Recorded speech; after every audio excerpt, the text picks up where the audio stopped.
Talking Memphis Wrestling with Randy Hales is now streaming live on Fun Media at fun927.com and is always on Facebook, YouTube, X, Twitch, and at tv5wrestling.com.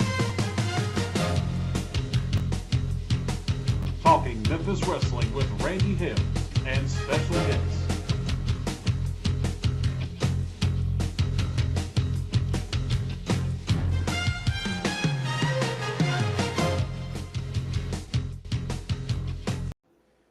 Hey everybody, welcome to Talking Memphis Wrestling, a version of the Randy Hales Show, and we're at Setside at the Control Center, all ready to go. Welcome again to Talking Memphis Wrestling on a Tuesday, and it's so good to be with you guys today. One of the first people in the house is my buddy Ahmad. What's going on, Ahmad? From Mississippi is Drew. Is Calvin Lindsay Jr. in the house?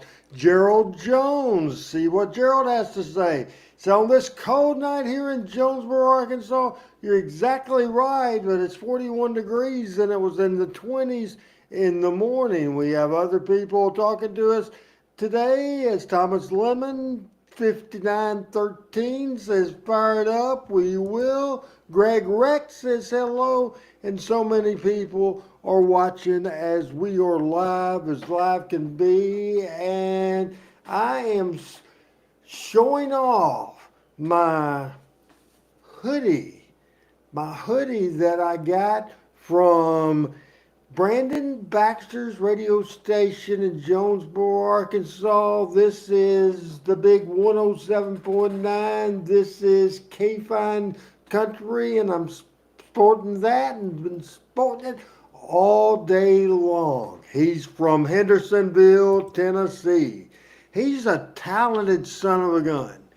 This guy is a collector of all kinds of stuff you collect. This guy is a guitar picker and player, and he does a fantastic job with that. He's a hell of a dadgum tobacco chewer, man. He got that down pat. He is also a hell of a fisherman. Gets out on that lake, Old Hickory in Hendersonville, Tennessee. He is the best video dude I've ever seen on the face of God's green earth. That's Randy West is in the house, and he's wishing Randy Dandy, this Randy Dandy, a happy birthday tomorrow. And I don't know if any of my people are going to mention that at all. Right now, the only people you're dealing with is me. Pat Trammell is refereeing or keeping score or something at a high school basketball game in Alabama. Chris Ellis is working. Rusty didn't talk to this week at all. Gonna go with me and Michael St. John, but Michael had a business trip, and he said that he's gonna be a few minutes late in getting into the show today, and so this, people, is called a stretch. But even though you might think I'm stretching, even though you might think I'm boring, even though you think I'm trying to be funny, but I'm not being funny, stick with us. Because boy, what a show, including a surprise or two video, including the cards of the week, including the pictures of the week, including all that stuff. But I'm going to tell you right now, we're saving the best for last. It's a 27-minute video, and Frank and PJ and Gerald and Richard and Randy West, everybody here. I'm going to get up close to my screen and tell you that I will show you a rare 26, 27-minute video today. A rare 26 or 27-minute video that was not on Channel 13, not on Channel 5. It was on public broadcasting in Memphis, Tennessee, WKNO. And folks, we show a lot of video, a lot of stuff, a lot of stuff we have going on and mention every week and show audio clips every week from the great professional, the great weather guy, as great as a broadcaster there's ever been in the broadcasting industry, the great Dave Brown. Tom Prestigiacomo hosted this deal for Channel 10 WKNO in Memphis, Tennessee. He called the program Conversations with Dave. Conversations with Dave. And folks, you've got to see that. Again, we are today on this program.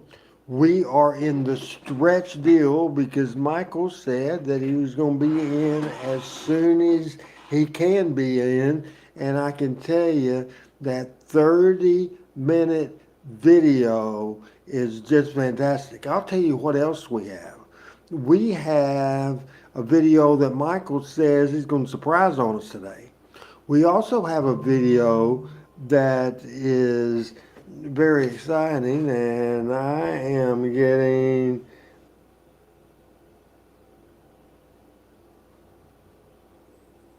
a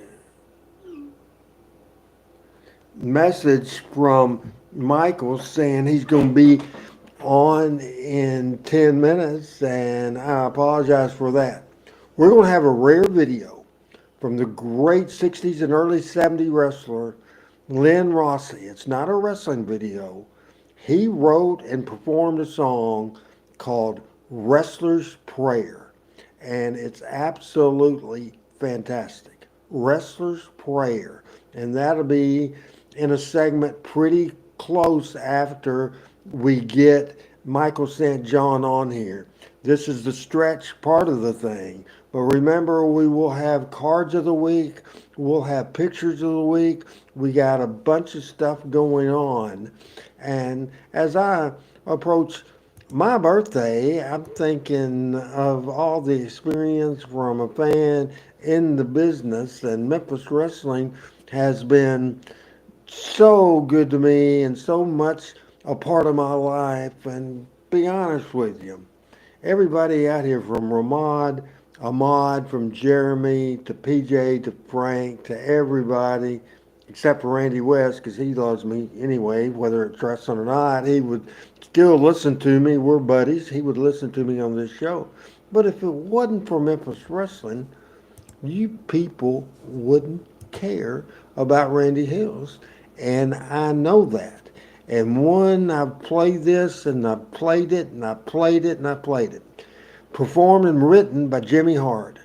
The video is produced by Randy West. And again, as we're certainly trying to stretch for time before Michael St. John comes in, we'll go back to 1994, the late February of 1994. If you've never seen this video, people, watch it and stay tuned because this will be a memorable show capped off by the Dave Brown 27-minute video from WKNO Channel 10, the public broadcasting channel in Memphis, Tennessee. But first we play Monday Night Memories.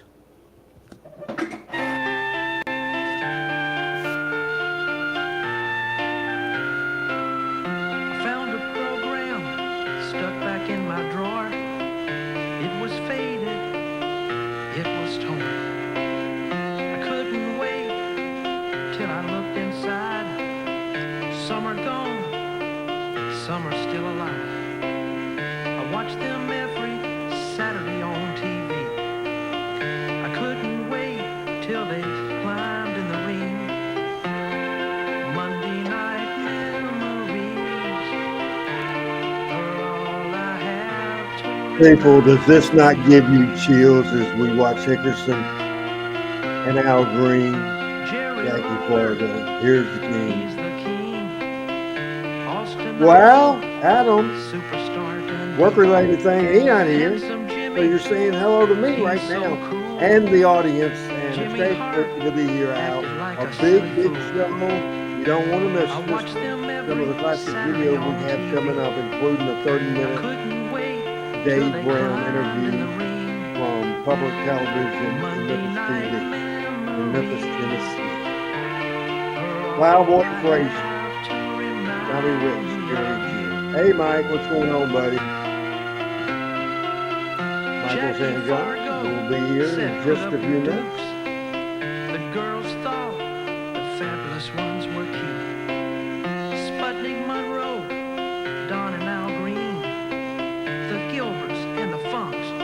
I thought they were so mean. I watched them every Saturday on TV. I couldn't wait till they climbed in the ring. Monday night memories are all I have to remind me of you. Jerry Jarrett told Joe Yamamoto when he died. Hey, people, do you have goosebumps? Do you have chills? Buddy Wayne got a coffee. Hope they never change. Lance Russell, Warrior they call him says. Banana Nose. Awesome. Dave Brown was a sidekick everybody knows. Monday night memories are all I have to remind me of you.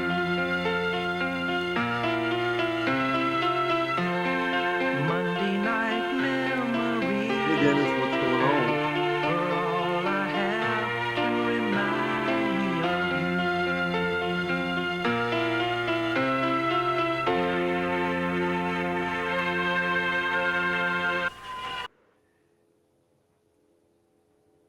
It aired in March of 1994, March the 5th of 1984. And absolutely a classic deal that we had.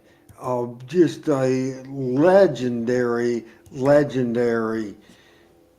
event that happened in Memphis Wrestling. And I would like to know, how many people are you or were you in attendance at the Mid-South Coliseum in Memphis, Tennessee on the 7th day of March of 1994?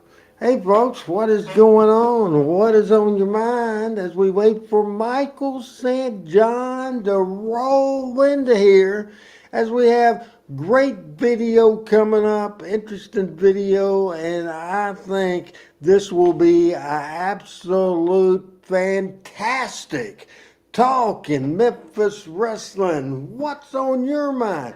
What do you have going on? What kind of questions? What kind of thoughts? Now, sometimes when I have a pack full of show, when I have 10 freaking co-hosts in here, then you guys, and no matter what else is going on in the show, it doesn't matter. It might be a subject from 100 years ago. Hey, here's a comment when we need comment. TT Warrior says, I went to Evansville once a month from 1978 to the last show, and am I right to say that the last show was either in 95 or 96? It probably was in 96. I am not 100% sure of that at all. Man, you guys, I think, will be thrilled to death, and I know I keep saying that, and that's a good way for you to change channels, to watch another stream, do everything else. But folks, can't help it with Adam Dunn. Couldn't be here at Open, or can't be here at all. Can't help it that Michael St. John had some business stuff, and the Warrior says it was 1996, the last show, and that's interesting. Evansville, Indiana was a town that every Wednesday night, guys, we call it Memphis Wrestling these days. Back then, it was just called the Memphis Territory. It was called the Tennessee Territory. Had Memphis on Mondays and Louisville on Tuesdays and Evansville on Wednesdays and Lexington, Kentucky on Thursdays. On Fridays, Blytheville or Tupelo. Saturdays, Jonesboro or Nashville or TV, Jackson, Tennessee on Sunday. And over the years, when Nick Gulas, before the split, he ran Birmingham and Chattanooga and Nashville and Huntsville and a lot of towns there. It was a big ass territory, a big ass wrestling territory that was just absolutely fantastic. Absolutely fantastic stuff. And that's why all these years later, right here on Talking Memphis Wrestling, we do have interest in an audience that come here every single Tuesday night. Now, Gerald says CWA USWA, the last show was 1997, and by 1997, CWA had been dropped for several years, had been dropped for the USWA, and I think it's 93. And Dennis Mitchell is in the house on Talking Memphis Wrestling today. Again, I think we have just a great show today. And here on Talking Memphis Wrestling, it's our goal to have the best damn Memphis Wrestling based talk show on the face of God's green earth. And that is certainly what we plan to do and have to do for you today at 15 minutes into the show, and no guests, no panel, nobody. So we will get into the show and we will talk about, and you guys can help me with some of the stuff that we will show today, some of the graphics and some of the pictures, and we will start with graphic number one, and there you go. So everybody, this is from the early 70s. This is from the Mid-South Coliseum in Memphis, Tennessee, and so that's what I will put on you guys. Who is this picture of? Come on, Memphis wrestling experts. Come on, pro wrestling experts. Come on, people. Come on, Team Hells. Tell me who this is. Because I know one, and I'm guessing at the other. Does anybody watching this show right now, does anybody know who this picture is? And right now I can see somebody made a comment, and we will go. And Al Tuttle from Georgia. Hey, this is a Memphis picture, and a dead-gum guy from Georgia is the guy that decided, the guy who guessed who this is. You're exactly right. Early 70s. This is the great former 6 times NWA World Heavyweight Champion, and his opponent none other than the fabulous one himself, Jackie Fargo. All right. Great job there. Dennis, I haven't heard from Bill Dundee, but I heard from somebody that hears from him, and he says that person told me that he is doing good always. One of my favorite people in the world, one of the great people in the world, superstar Bill Dundee. Fantastic wrestler, fantastic picture as we are into the picture section of Talking Memphis Wrestling today. As Gerald says, one is Jerry Jarrett, and no, it's Jackie Fargo and Lou Thez. I love it when people is wrong. I love it when people's wrong. Now, can anybody tell me, and I'll tell you, that's Bill Smithson, a future Moondog in the ring. I don't know his opponent. This is Chattanooga TV.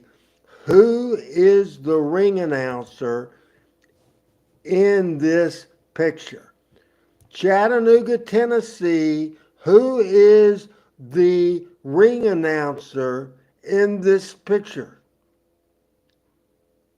Can anybody tell me?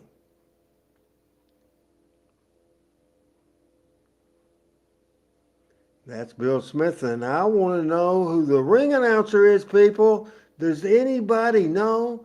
Do you have a clue? As I put that on Al Tuttle, you already picked one. I would doubt.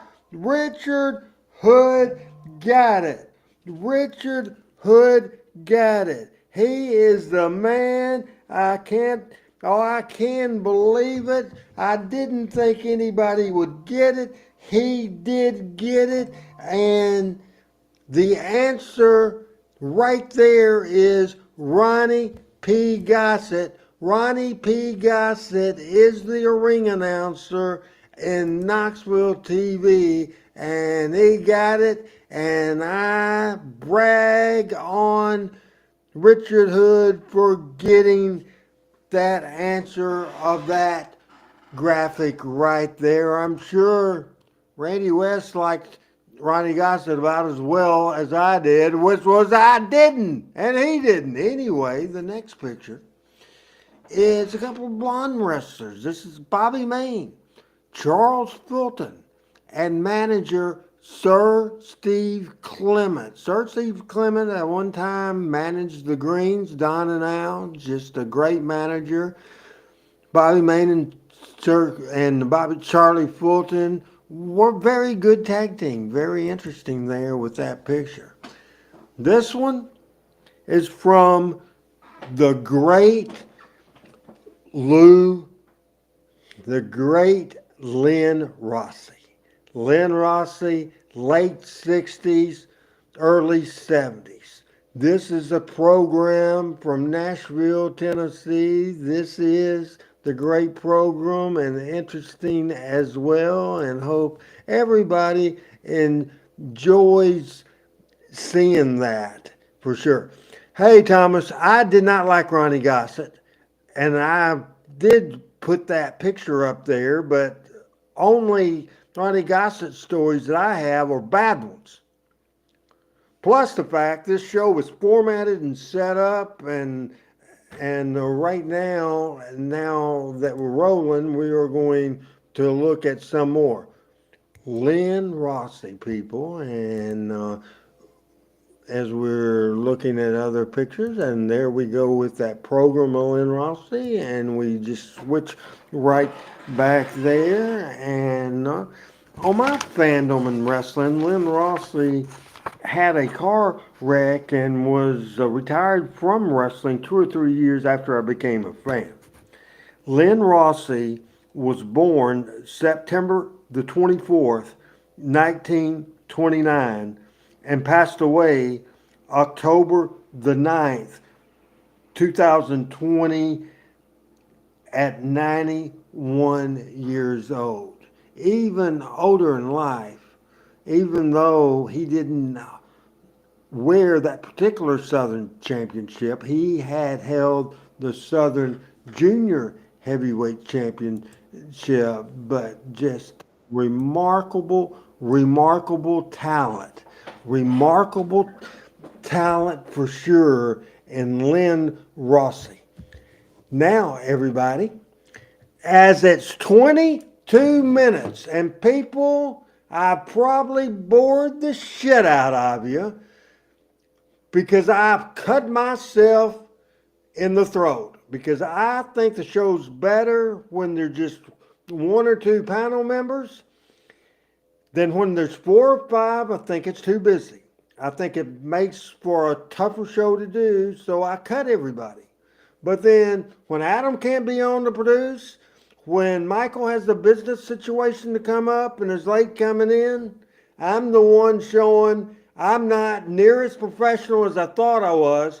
And so I certainly apologize for the last 23 minutes if I bored your ass to no end. And I apologize to that very much. And so right now we are going to take the Lynn Rossi photo off here, and I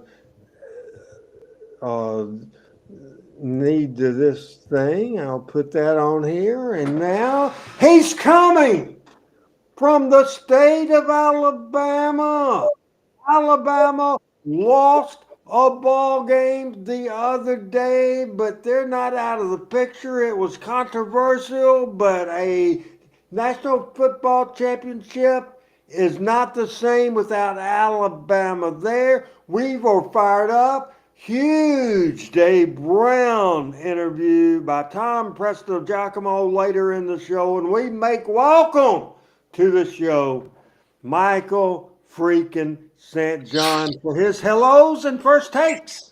Well, buddy, first of all, there is no need for you to apologize. The apology needs to be on me, and I do apologize. But I had a trip. I had an appointment at 3:00, and well, long story short, the appointment didn't start until 4:00, and I didn't get finished until I texted you at a little after 6. So it's my apology. It's my problem. So if there's any problem with the show sucking, which it doesn't because you're on it and do a great job. So the apology needs to be on my head. So that's my first take. All right, well, let's talk a little, not much. Let's talk a little bit about what's going on, and are you pissed off that even though they had a remarkable season, my person that I think is going to win the Heisman Trophy is from your school, Vanderbilt. Now, Vanderbilt had a hell of a season, just fantastic. Somebody stole the coach and paid him a lot of money, and that's great. But what do you think about the Alabama loss? And are you pissed off that Vanderbilt, even though, if memory serves me correct, and I think it does, they just lost. Was it one or two games? Two games this season. Your thoughts on that as we talk football before we talk wrestling? Well, I'll try to make it quick for you, Randy. First of all, I am not as upset about the fact that Vanderbilt was left out, only because of who they lost to. They lost to Alabama, and they didn't play real well, and it was at Tuscaloosa. So that's okay. So they lose one. They go to Texas and lay an egg in the first half. And both Texas and Alabama are ranked ahead of Vanderbilt anyway. And well, they should be, because head to head, that's the way it always should be, in my opinion. So am I mad that Vanderbilt didn't get in? I'm disappointed because they had the greatest season in my lifetime. But am I mad about it or upset about it? No. I think Texas would have gotten in before Vanderbilt anyway. But I think the travesty of justice is the fact that Alabama, who sucked after the Tennessee game at Tuscaloosa. And when I say sucked, I watch every game. I got 6 TVs going on a Saturday, and normally 2 or 3 people watching with me, including Joshua now, who's got his own opinion about things. But I just think Alabama, they've got they're living still under the aura of Nick Saban and being what Nick Saban was to college football, and still is to that. But he's not a head coach, and he's 2 years removed. And Alabama today isn't Alabama from 2 or 3 or 5 or 10 years ago. So I think that's a travesty, number one. I think Notre Dame getting left out is crazy. But I think it's this committee sending a message to Notre Dame that get into a conference or else, because the two bullies in this whole thing are the commissioner of the SEC, Greg Sankey, who I think is a goof, and the commissioner of the Big Ten, and I forget his name, but he's probably just as big of a goof. I just don't know as much about him.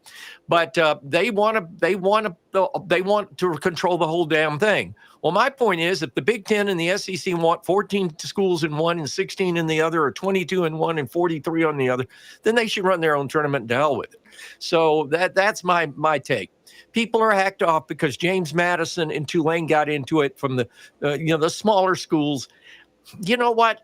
Let's have a smaller school champion and let's have a bigger school champion. But I think we still need somebody at the head of the whole thing, not the NCAA, not the commissioner of the SEC or the athletic director from Arkansas or the director of sports from where, or the commissioner from the Big Ten to be the head. That should be an independent person. And then let's have a big schools, top of 64 school, national champion, a smaller division, national championship, and then your division 2s and your division 3s or whatever they are now.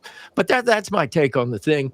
I just think that it's run amok. It's gotten out of hand. And the reason it's gotten out of hand is the money from television. The television revenue is driving the boat. And the boat is about to go off Niagara Falls. So, and the other thing, and I'll shut up about this, but I appreciate you answering and let me give this quote. I went to one football game this year. I am not a rich man, but I am not a poor man. But I'd be damned if I'm going to pay $600 to a ticket to see anybody. I paid $142 a ticket for Joshua, myself, and Brittany to go to Vanderbilt to see LSU and Vanderbilt.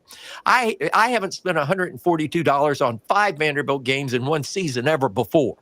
But it was my grandson's first game. He really wanted to go. Brittany wanted to see LSU. We had a great time. It was a wonderful experience. But was it worth sitting in 90-degree weather and $142 a seat ticket? No. And the fact of the matter is, it carries over, and let's just connect this to wrestling. You know what the cheapest ticket right now to WrestleMania is online, that if you buy it? No telling. $800. It's a 2-day ticket, $800. I was talking to our good friend Arvel Hutto today, and Arvel and I were talking about it. We were laughing about it. Arvel Hutto used to love getting $20 from Nick Goulas for doing a job on TV in Nashville on Channel 2 back in the day. $20, that was big money. You know how much I got paid for the Hulk Hogan video? Same amount. $25. $25, great money. And you were thrilled to death. Thrilled to death. But I'll be damned, and sorry folks, but I'm using that word, if I'm going to pay that amount, knowing that this NIL thing, and not that players shouldn't be remunerated in college, I think they should, but to give any kid 16, 17 years old coming out of the hood in Miami $2 million to play football at name your big time university. Let me add this, Michael, real quick. Coming from what you said, or coming from a cornfield in Arkansas or a bean field in Arkansas, when you give them $6 million, you think in 5 years, where will they be? Probably prison or dead. Prison or broke. Definitely yeah. Broke, right? Yeah, right. Well, we got a great example is Alabama. They got a great player, played at Saraland, won the state championship, probably one of the best players to come out of the state of Alabama since Julio Jones, named Ryan Williams. Alabama got him on an NIL deal. The guy's making $2 million a year. He's a sophomore this year. He was a freshman phenom, made all these great plays, return kicks, fast guy, good receiver, whatever. In the last 5 games, you know how many passes he's caught? 5. He's laying down because he's already told his agent. He's already got an agent. He's already told his agent he's going pro at the end of the year. Guess what happened after the Tennessee game where he got racked up a little bit, got a little nicked up? He doesn't want to get hurt again because he doesn't want to hurt his draft chances. So he pulls back. Don't tell me that that's not going to happen at every school, at every major kid that is in that same. And I'm not blaming the kid. I don't blame him. If I was a kid in his position, I'd think the same way. I don't want to get hurt and kill my career for another $900 million.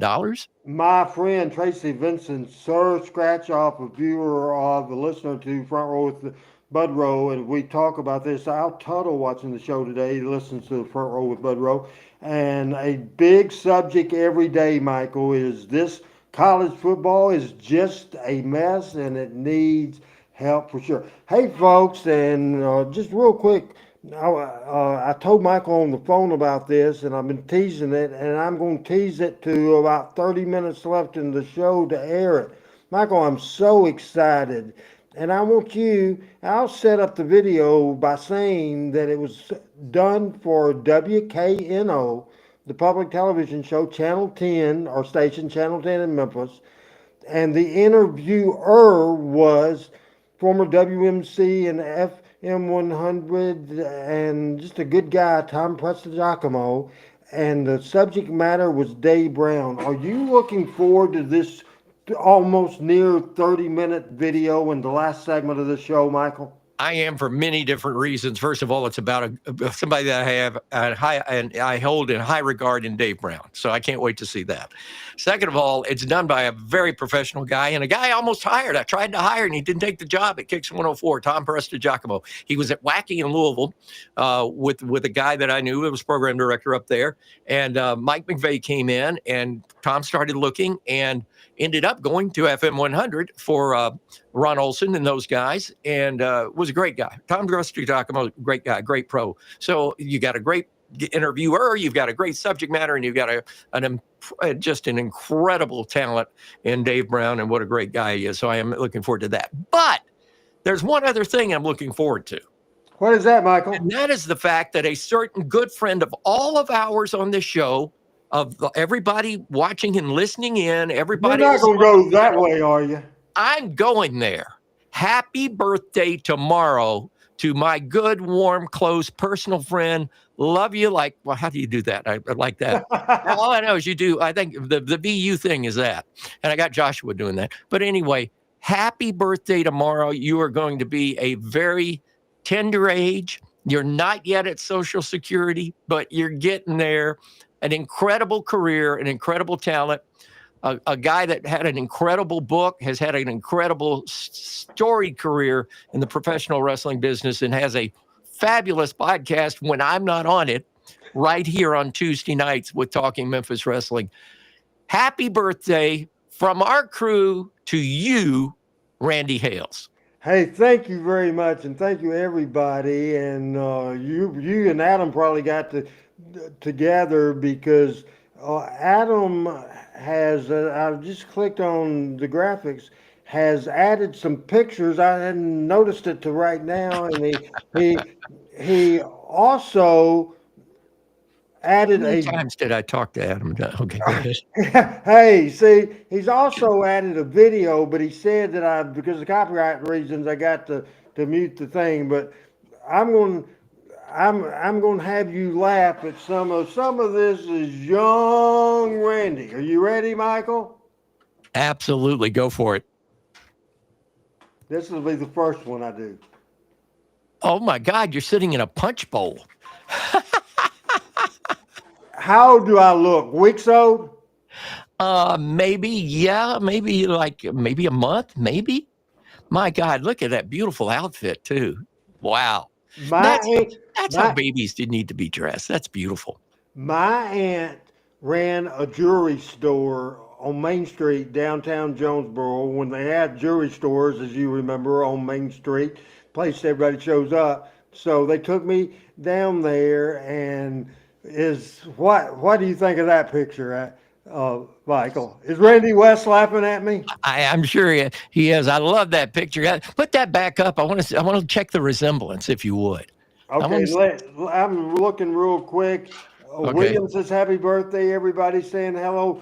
Happy birthday a day early, and I'll probably have to knock some of these pictures. I might have to knock Adam in the head. There you go. I kind of see a little resemblance, especially around through here. Absolutely. It carries over, especially through the mouth. Your nose is a little bit more turned up. Now, your eyes, you have the same situation I do. You have a heavy brow. You have a strong brow. You have a strong brow in that picture. I can see a resemblance. I can see that being Randy Hales. Awesome. All right. Now, let's go when I was a little older. You ready for it? Absolutely. Cowboy Randy. Cowboy Randy, Roy Rogers. I love it. I think everybody in that era of time, and I'm a little older, I'm a decade older than you are, but I think we all had those cowboy hats with the string under the neck to keep the cowboy hat on your head. Very good. We look at another picture, and this is a family picture, and it went from one picture. This is just a bunch of everything, a miscellaneous of different pictures there, and this is the USWA promo picture, and then a picture of me and my mother, and this next picture, a very fantastic, memorable time in my life, and here to tell you what was going on in my life at this particular time is Michael St. John. Wow, that was when you were taking care of Eddie. You were his caregiver and caretaker and did such a wonderful job for such a wonderful man. And to be able to do it for somebody that you idolized and was your hero and your mentor had to be very, very special. I love that picture. It's a great picture of Eddie, too, in his very latter stage of life. Absolutely. He passed away in 2019 in August. Appreciate everybody watching the show today as we go back and see what we have. As we have that video that Adam put together with the music Glory Days, and we certainly can't get away or we'll be kicked off here real quick. It might take me a second to mute the thing, but Michael, you can kind of commentate through the different go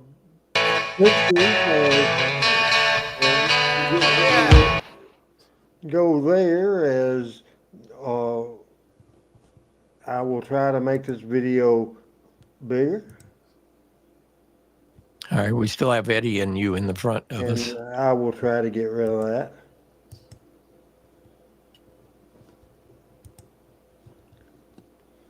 That's All the right. pile driver. I did the announcing, the Randy Savage thing. That's me attacking Scott Bowden, that no good son of a gun. I remember that. And look at it, always in the middle of a brawl, getting burned by Eddie Gilbert. Right. And that's your Rampage on the River, Lawler with the beating the daylights out of the My car window of your car. Yes, that I'm driving. and you're in it.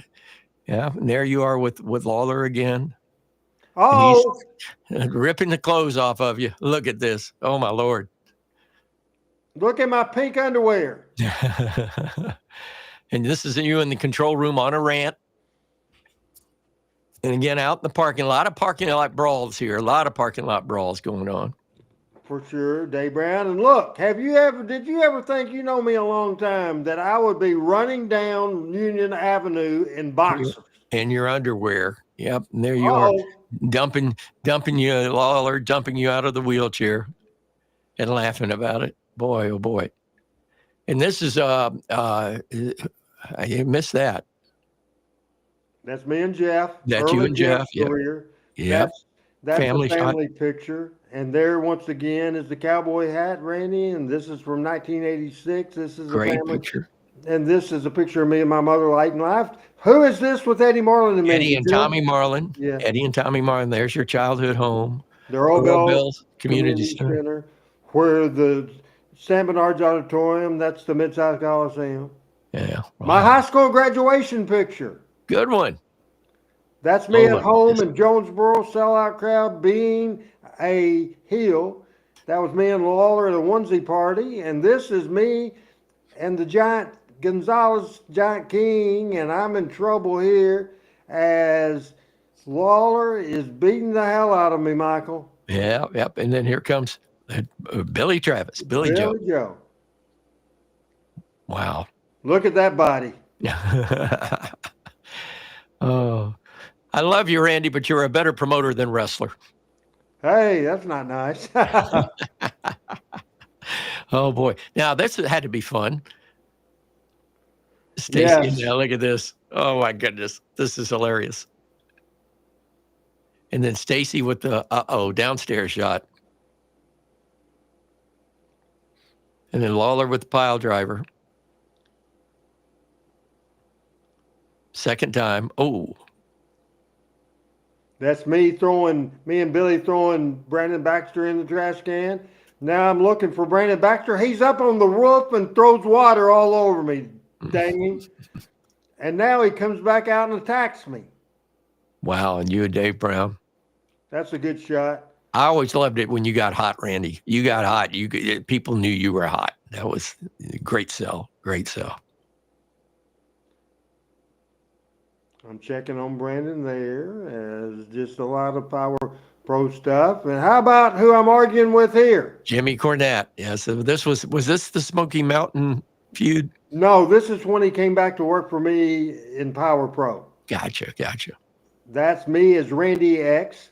And there's another brawl with me and the late Scott Bowden, the late Guy Coffey, the late Corey Macklin there. And this is me, Trash Cannon, Jim Cornette, and that CWA, USWA, Power Pro. And just a fantastic video. And what did you think? And again, thank you for bringing up my birthday again. And I appreciate everybody in the comment side. And Michael, birthdays are always fun. And maybe we'll have certainly a birthday party for you on this show sometime. Now, Frank has just told me something I did not do it. Now, Al is saying that in that video I was close to streaking. Do you think that was close to streaking? That far away. Now, Frank says, and I didn't know this, Frank. Frank, I knew you graduated a few years before I did. Who was your ex-wife? I did not know I graduated with your ex-wife. So tell me, your mother was my like eighth grade teacher, but who was your ex-wife? You have never told me that in your life. Now, Wow. I wish we'd had the music because I'm sure the music would have added to it. So I was playing in my head Glory Days by Bruce Springsteen as I was playing. Bo, That's don't listen. you agree that we couldn't have got away with that? No, unless you pay the licensing fees, and that's a bunch of BS too. But anyway, but that's great. And listen, birthdays are special. That's a big thing. I know that's something that my wife, before we got married, it was she never thought much of her birthdays, and once we were together and started celebrating her birthdays, it was always a big deal. And I know when she turned 50, we had a big party, and she got a certificate to ride in the Rose Parade on her horse, and by golly, COVID came along and blew that up too. But anyway, birthdays are special, and now that you're getting to this point in your life and your career, happy birthday from everybody, Randy. We all love you and we all respect you. Frank says that he was married, his ex-wife was Diane Childers, and I either forgot it or didn't know that. Diane Childers and I went to from kindergarten all the way through Jonesboro High School in the 12th grade. I cannot believe that. You're robbing the cradle. You were dating because you're older than me. You're Michael's age. And Well, that's a shot. yeah, you were late and it left me trying to pull teeth to get this show on. So take a little knock. Yeah, I'll take a knock or two. I'm good with it. Michael, we'll go back to where I was when you entered the show. If I can find that picture again, and I gave dates and this same thing. This is a Nick Goulas program of Lynn Rossi, and this is a miscellaneous of Lynn Rossi. And as I said before, Lynn, born September 24th, 1929, passed away October the 9th, 2020, at 91 years old. And I want you to make comments, and I explained to you in the again, you advised I don't have to worry about the music here. I want you to comment on Lynn Rossi and those pictures. Then I want you to pitch the video of the wrestler's prayers. So go back to your DJing deal, because in just a few minutes, for the first time on this program, Michael St. John will DJ and will call for a Lynn Rossi song, Wrestler's Prayer, but comments that we need now from Michael St. John on the great Lynn Rossi. Well, first of all, that collage of pictures, I think, really showed Lynn throughout the years. A couple of those shots, I think, were from the DuPont Network when he was in Chicago. He had Gene Kaniski on the mat with a headlock, and he had a great body. He was a bodybuilder, but long before his bodybuilding wasn't steroid built. His body built was muscle built by him working out without steroids. And I think that was very important. And of course, Lynn was always into eating healthy, and he didn't drink. I mean, he had a tremendous career going, and then had a very tragic automobile accident that cut his career. I won't say short, but it certainly took a lot out. He was not the wrestler after the wreck, because it injured. In fact, it broke his foot and his ankle, and he had a very hard time recuperating from that injury and getting back into the ring and doing what Lynn Rossi always did. Lynn Rossi, you got to remember, back before the wreck, was one of the original high flyers back in those days. Not only was he a muscular guy, he could throw the drop kick, he could come off the rope. I mean, when you springboard him into the rope, he had that way of that athletic poise about him. And after the wreck, he was not the same. And then he opened a health food store in Brentwood and was very, very successful throughout life. But a real bright star in the sky, without a doubt, with Lynn Rossi. And he wrote a song called The Wrestler's Prayer. Was it Precious Memories that he started out with, Precious Moments? Yes, sir. Okay. And he started out with That Starts the Song, and then he goes into A Wrestler's Prayer. And I want to say this was about the same time that Jackie Fargo had a song out. I think this was prior to, of course, prior to Jimmy Hart and Jerry Lawler. But the record business and the radio business, especially there in Nashville, had a little bit of a connection, the wrestling business and the record business. So I think that's how this all came out. I think this was recorded, if I recall correctly, down on Franklin Road in the, I'm trying to think, it wasn't the Dot Record Studios. I'm trying to think what studios it was, but it was in Melrose, and it was in a little building there in Melrose where the Everly Brothers also recorded. So I think that's a little background on this song. So if we've got that song, time to play it now, right here on Talking Memphis Wrestling.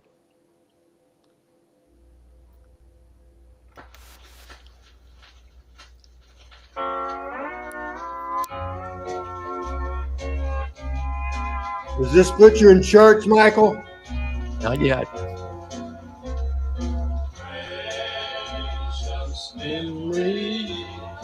How they linger.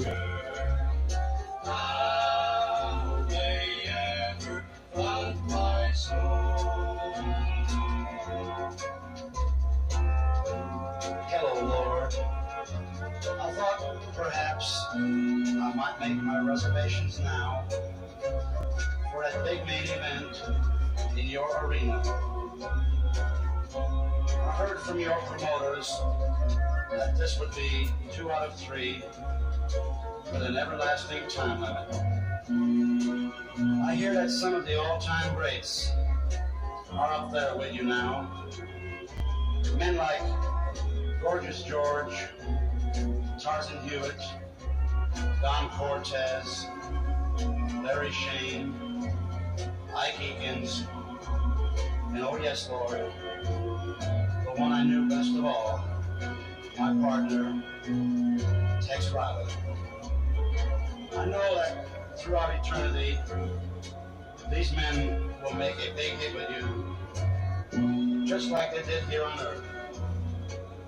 There are a lot of my friends still here with us, Lord, so please, take care of them, because someday they will appear in that golden ring of yours.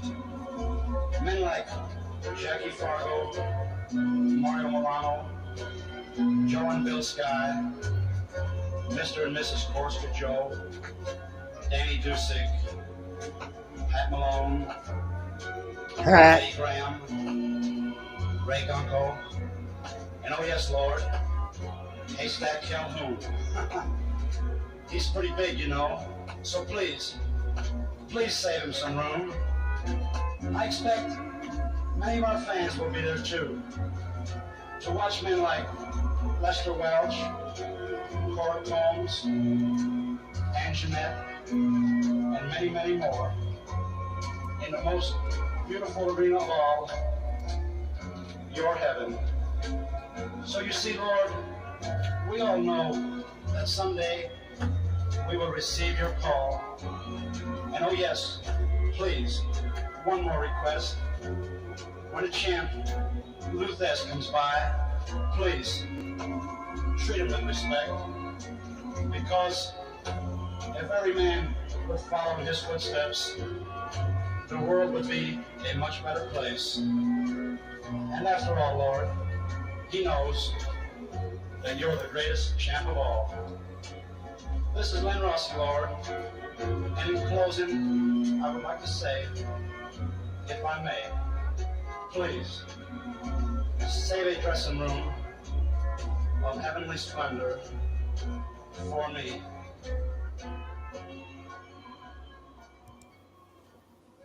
Wow. Couple of things. Number one is I didn't realize that song was that long, but he really did a fine job of the narration on that.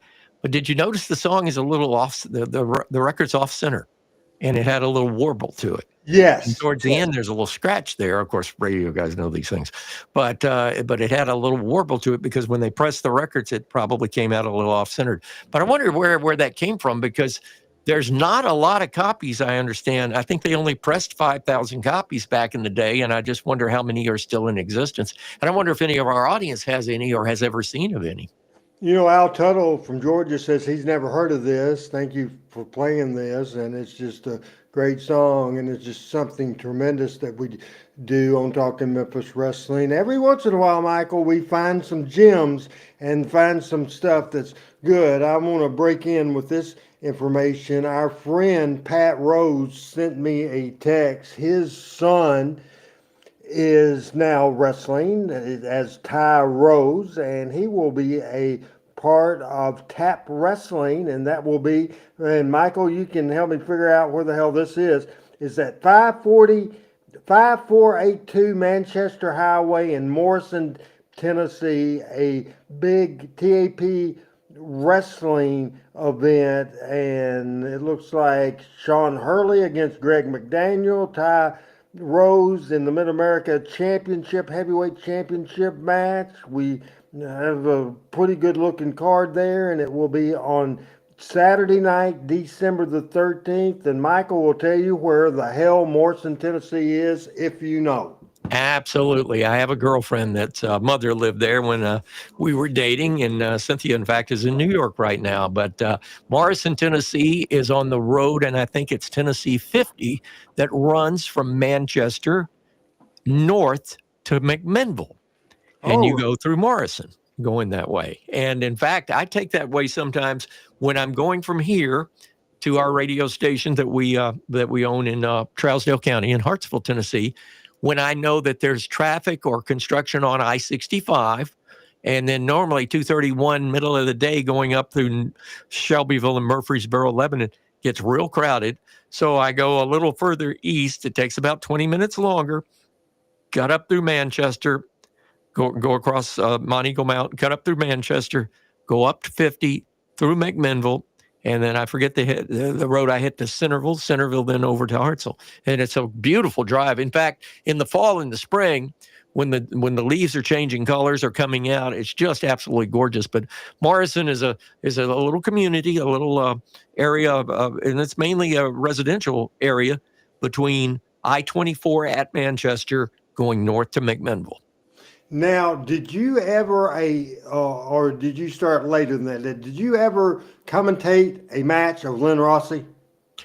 There was one match that Lynn was involved with as a second that got into the ring and got involved. And then the next week they brought him in and he was in the match, but he wasn't in the match a lot.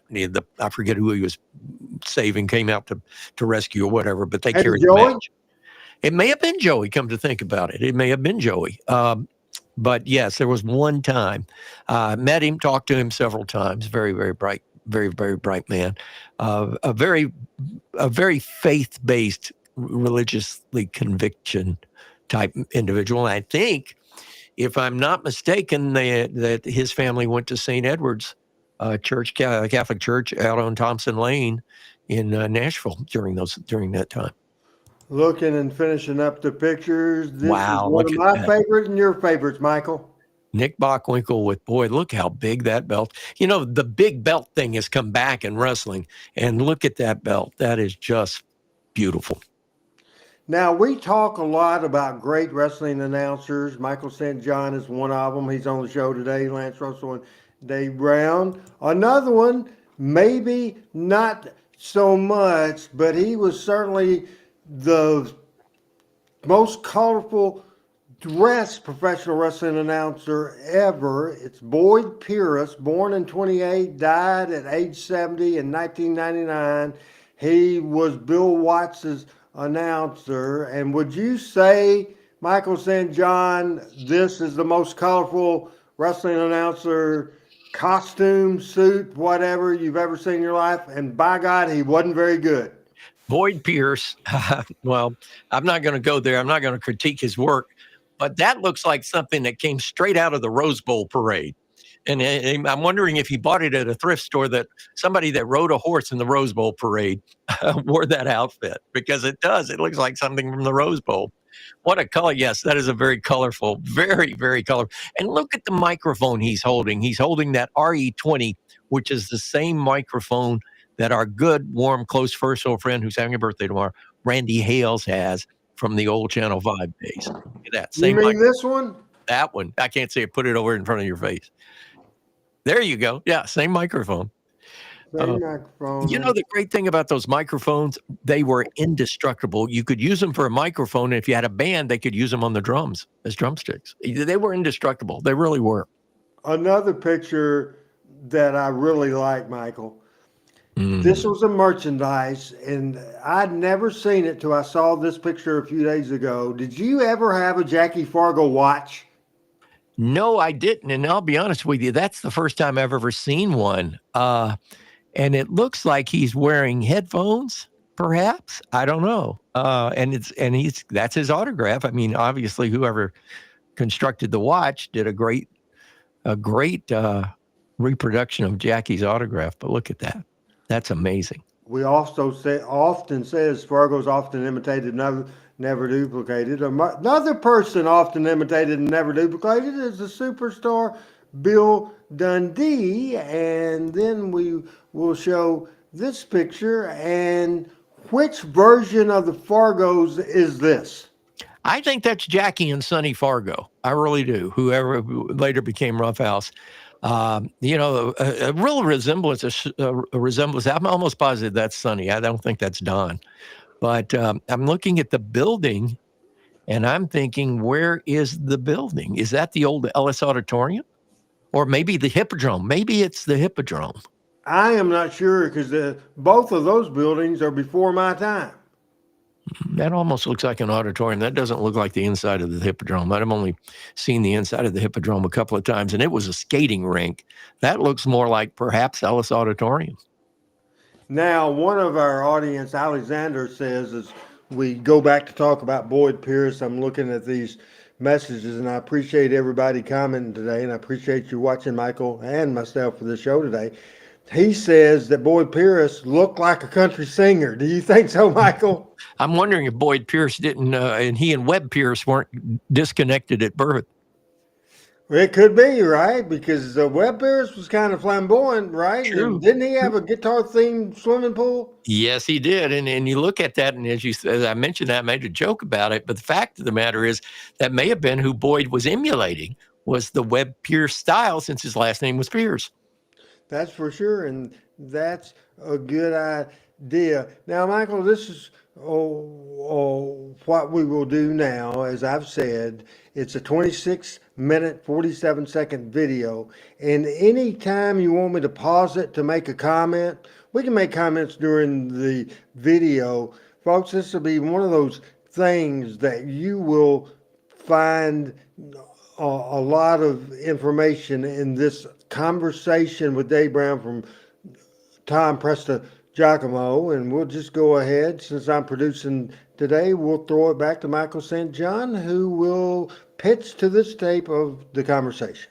Well, first of all, this is a fantastic half-hour show, if you would, that was shown on WKNO in Memphis, which is the public television station.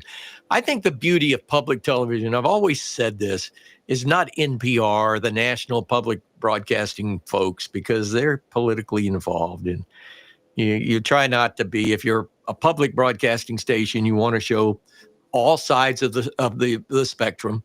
And I always love it when local ETVs, educational television stations, deep dive into their community and bring out, whether it be a show like we're going to see, which is a biography-based show about Dave Brown, or if it's something about maybe a company or a long-standing family in the community. I think that's where they do their best work, not as a politically based anything, but as a community-based organization. And I support educational TV. And in fact, here on Fun Radio and on Fun Media Group, we will actually give public service time to specials or events that public television is about to broadcast, because I think it's in the public good. So with that in mind, I think this is an outstanding opportunity to see what public television does best, and a showcase of a true Memphis and American legend, not only as a commentator, but as a weatherman and as a broadcaster on radio and television, and a very dear friend, Dave Brown. This is a production of WKNO Memphis. Production funding for this program is made possible in part by the WKNO Production Fund, the WKNO Endowment Fund, and by viewers like you. Thank you.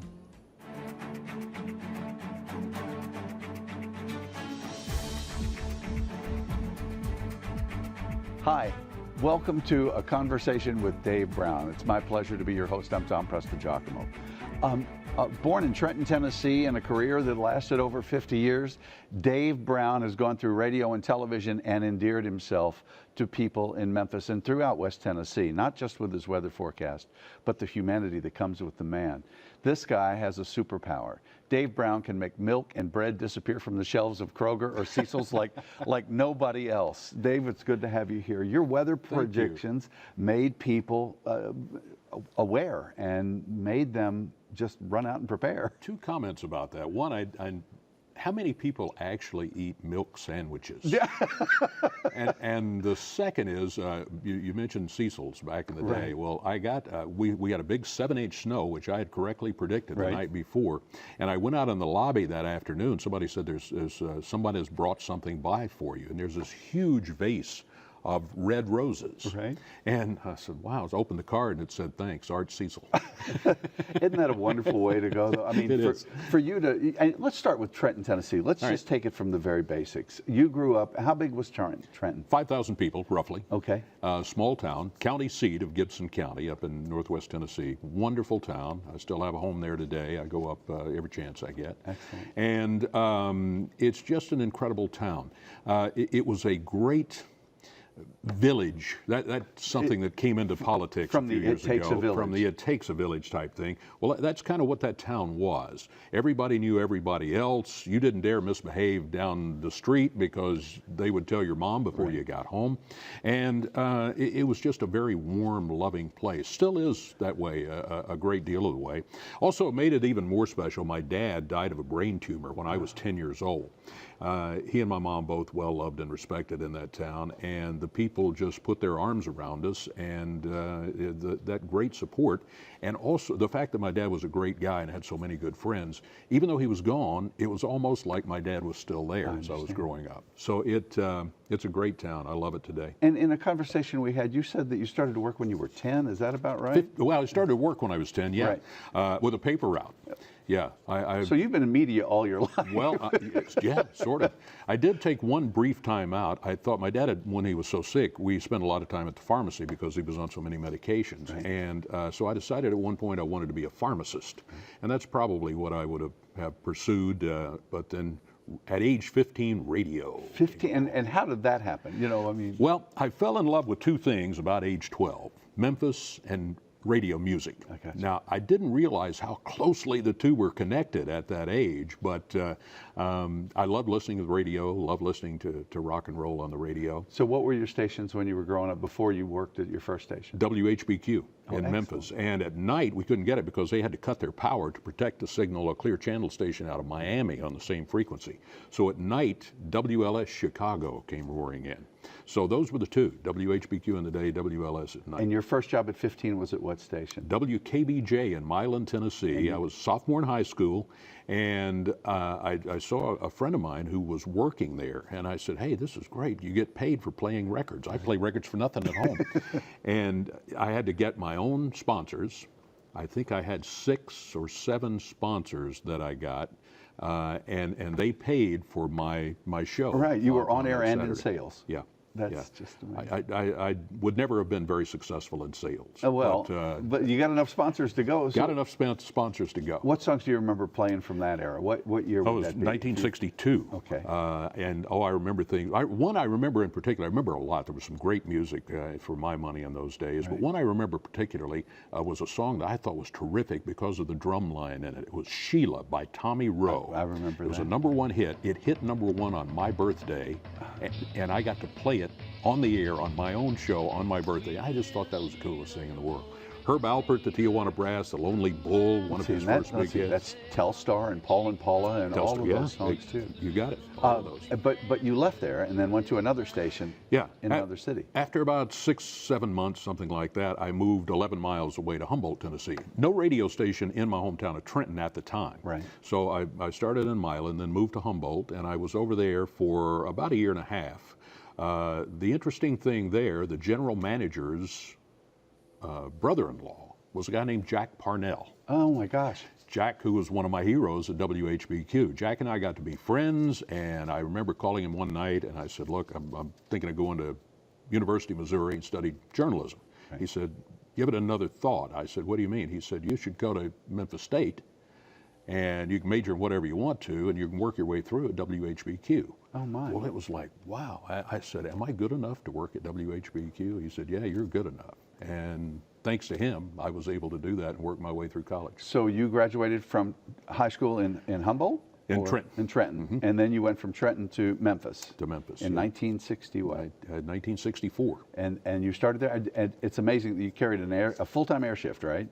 I was part-time at first. Okay. I think about the first year and a half I was part-time. Then I went full-time. So I was going to school full-time in the daytime and working full-time. Were they always on Highland? Yeah, 485 South Highland, where the television station is now. Yeah.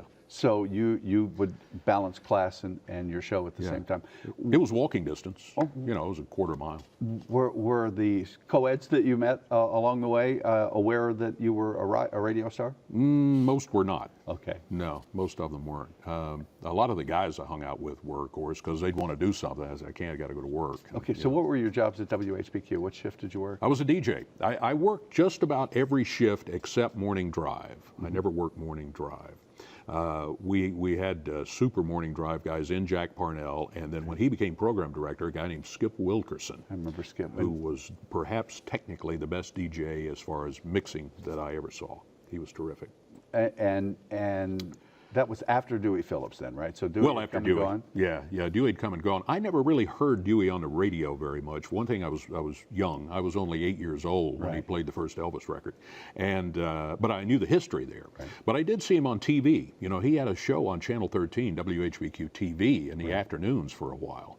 And I saw him on there and thought it was the wildest thing I had ever seen. Is that what piques your curiosity, to be able to translate radio into television, or the possibilities? Not really. I don't think I ever really made that much of the connection. Again, I didn't hear him on the radio that much, so I thought it was just something strange that people, and it was, that they put on every afternoon. Was the radio station and the television station in the same building? Same building, yeah. So how did you matriculate from one to the other? Well, I was on the air doing my show one afternoon, and Lance Russell, who was program manager and also the host of the wrestling show. The Lance Russell, came by and he said, Davey, he said, I got a guy who's been helping me out on the wrestling show. He's leaving, and I need somebody to help me out. He said, I've been watching you work and know a little bit about you and listening to you on the air. And he said, I think you'd be good at it. I'd like you to join me. He said, I don't know if you like wrestling or hate wrestling or where it is, but let me give you some advice. If you ever think you might want to work in television at all, you should take this job, because you'll find out if you like television, and you'll find out if television likes you. Mm-hmm. I did, thank goodness. And who were your first wrestlers? Oh, gee, I guess back in the day, Fabulous Jackie Fargo, Tojo Yamamoto, there were a bunch of other guys like that. And of course, Jackie Fargo was getting to the point where his career had peaked. He wasn't ready to retire, but he had peaked. And he took this kid named Jerry Lawler under his wing. And Jerry went to Treadwell High School? Yeah. Treadwell Eagles, yeah. And he would send in, he's a great cartoonist. And he would send Jerry Lawler. And he would send in cartoons to Lance of what had happened on the previous week's wrestling. And Lance started showing them on TV, and one thing led to another, and the next thing you know, the king is born. Is born, no question about it. I want to talk a lot about wrestling, and let's come back to that, because everybody's going to want to hear about that. Yeah. Tell me how you made the transition from wrestling to weather. Okay, I was doing the wrestling show while I was still working at the radio station, And it got to the point where I said, you know, I do like this TV thing a little bit. So I was talking to Lance one day, not during the wrestling show. I went to his office and I said, I'm thinking maybe I'd like to try television if you ever have anything open. He said, well, he said, strange you should mention that, because come October, I am going to have we're going to do Dialing for Dollars. He said, it's a syndicated thing. We'll need somebody to do it for us, and I'll hire him on as a staff announcer. And are you interested in that? And I said, absolutely. So we got together on that. Explain the mechanics of Dialing for Dollars for people who watched and tried to win. Yeah. We would take the phone book, the Memphis Metro phone book, and we would cut it up into little slivers. And they would have anywhere from 7 to 10, 12 names on each little piece of paper. Put it in a big barrel, do that, pull a slip out, and the count. Say the count was down 3. So we start at the top and go down 1, 2, 3. That's the name we're going to call. And you did that on the air? Or? On the air, live. Live, no delay. Isn't that amazing? And so we would call, and if the people first answered the phone, right, and no cell phones in those days, it was all landlines, and then if they knew the count was down 3 and how much money was in the jackpot, if they knew the count and amount, then they won the jackpot. The count and the amount. Yeah, we gave away a lot of money. And just bought an audience. We were running movies that probably cost the television station $5 a run, and you know, spent a little money on giving away the jackpot, and it was a real moneymaker from 9 till 11 every morning. I was going to ask, how many times in that 2-hour period did you give away money or try to give away money? It would depend. It would depend on the length of the movie. Right. Usually, as I recall, it would be at least 3 times and sometimes 4 or 5. Sometimes you'd get real short movies in, so I'd need to fill more time to fill the 2 hours. So we just make more calls. Were you surprised at the people who recognized you from more so from television than radio? Yes.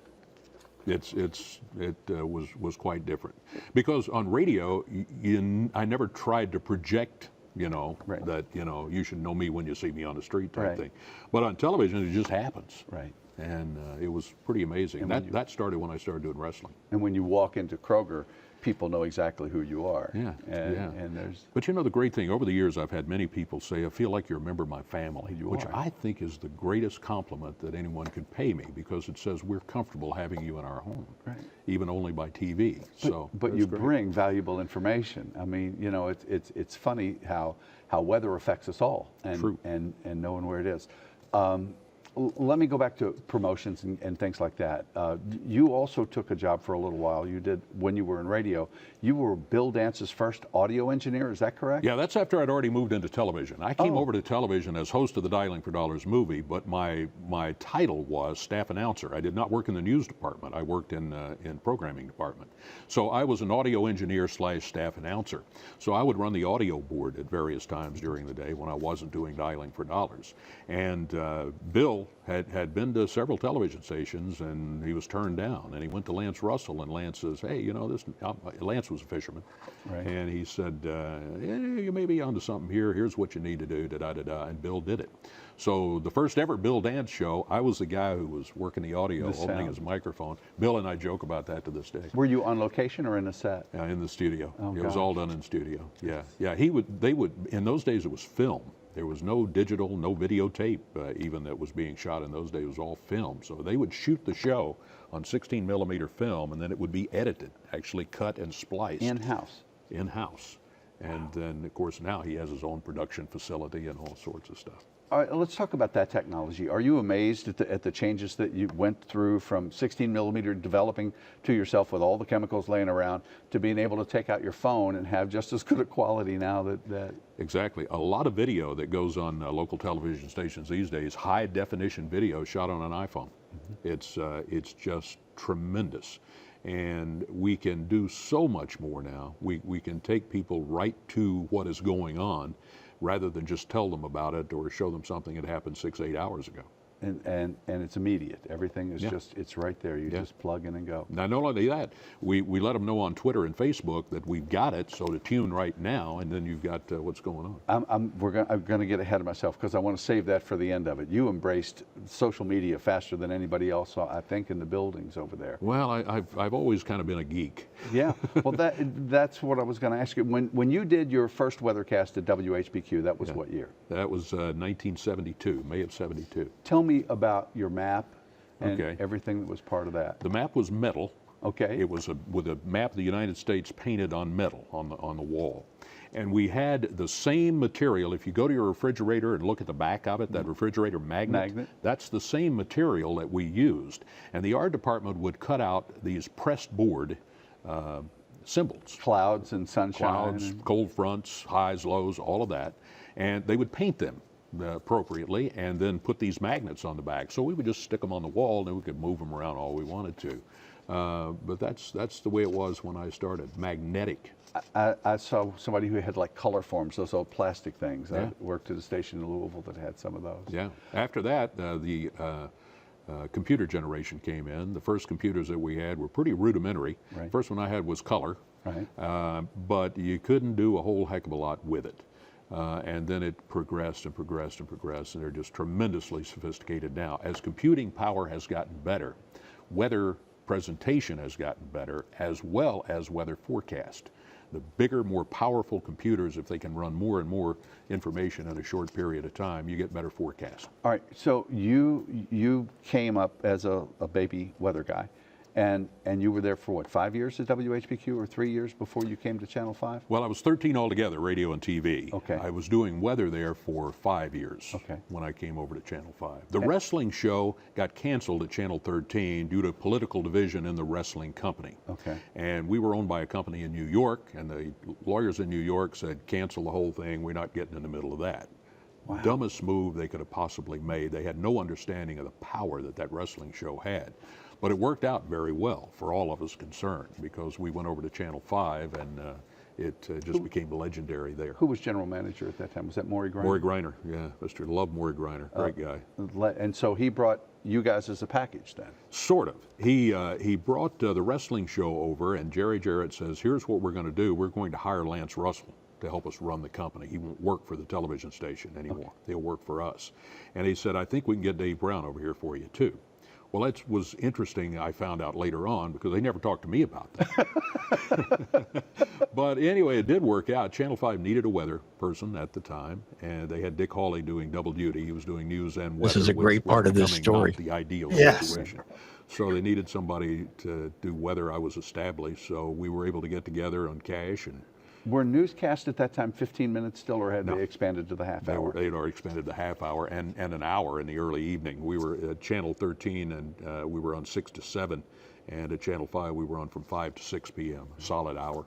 Was the format the same at WHBQ for wrestling and the same at Channel 5, or did it expand or change? It expanded, it grew, it changed, it blossomed with the creativity. It was fine at Channel 13, and yet it developed there too, but it really exploded when it got to Channel 5. Were you regional at Channel 13? Because when you were at Channel 5, you had other markets that these shows ran in. So maybe the show that you recorded live at Channel 5 would be shown the next week in another market. Say Louisville. Well, I grew up watching you, and I don't want to tell you that. Louisville, Lexington, Nashville, Jackson, Tennessee. I think we were in 6 or 7 markets, but not at Channel 13. That all happened at Channel 5 when Lance came to work over there. And that was one thing he did, was get us other television stations. At one point, the show was seen in over 60 markets nationwide.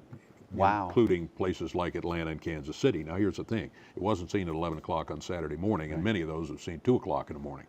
And so it didn't pick up a national following. Were they edited? Let me go in that direction then. There were regional hotbeds for wrestling, right? Yes. That this kind of program that Lance created was recreated in other markets? Yeah. Or did he get the idea from somebody else and decide to expand it here? Well, it was developing in all across the country. It was territorial. In those days, the country was divided up into territories. The North Carolina people didn't encroach on the Memphis people, and vice versa, and the Florida people and Louisiana people. So the country was all pretty well divided up with these guys, and together they made up the NWA, the National Wrestling Alliance, and that's where that came from. And they would get together and have meetings every so often. And for instance, we would have a guy that was worn out here, basically. Right. He wasn't drawing much anymore because everybody had seen him 25 times. So they'd say, hey, why don't you loan me so-and-so, and I'll send him to Florida. They would trade.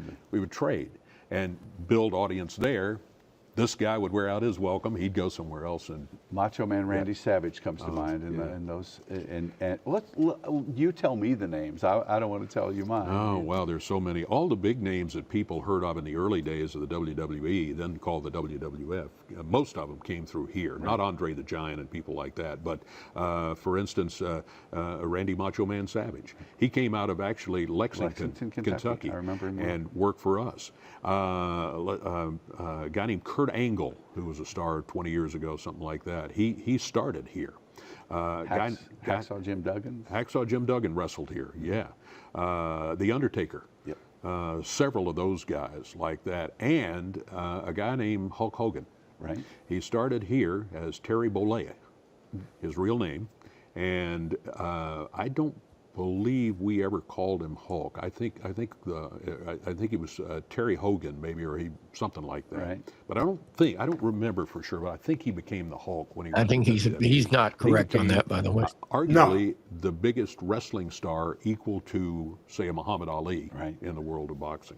Some experts called you and Lance Russell working together the greatest wrestling announcer team in history, which is flattering, I'm sure, and I'm sure you would defer.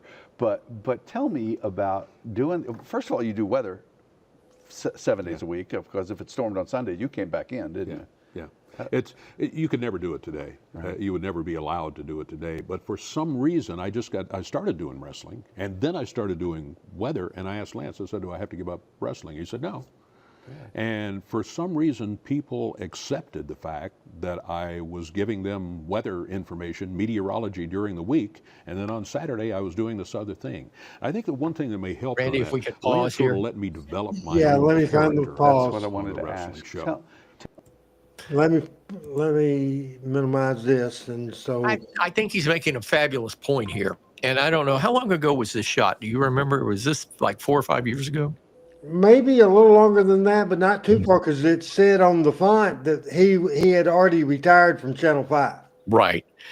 He makes a great point here in that back in those days, both in radio and wrestling, that you could wear many hats.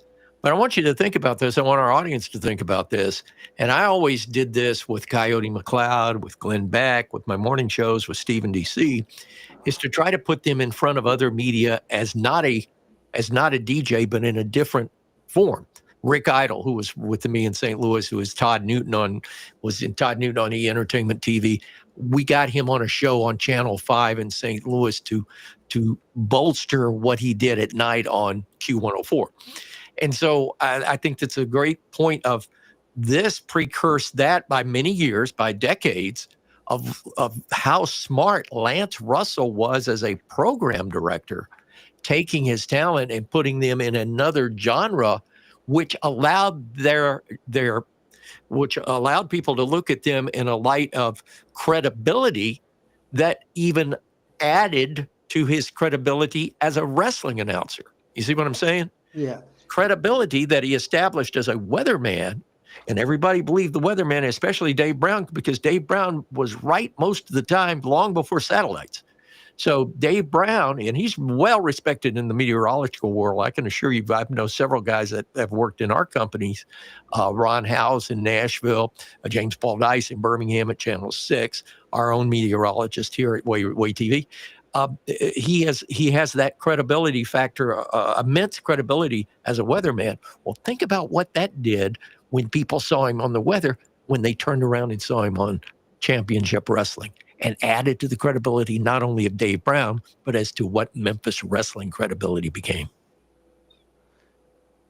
Just very interesting. And one comment he made that I wanted to ask, it's two comments I want to say. First of all, Dave said you couldn't get away with that today. And so I don't think anymore the way the world is. If you go by TV5, I don't know about the TV stations there where you are in Alabama. If you go to Channel 5, it's like Fort Knox. There's fences and gates all around it.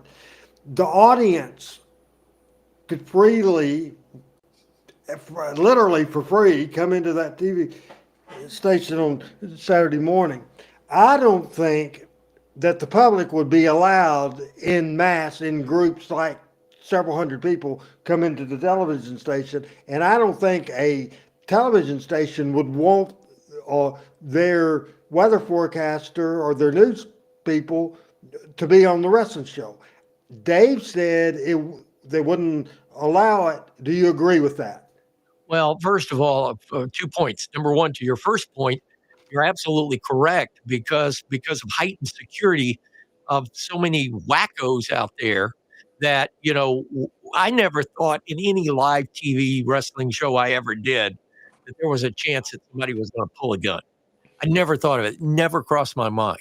Now, would people get passionate and get upset and get worked up? You betcha. But it never got to a point of people going off the side of the world. And that, I think, is problem number one. I think problem number two, what you mentioned, is the fact that now in the days of everybody's got their own television camera right here.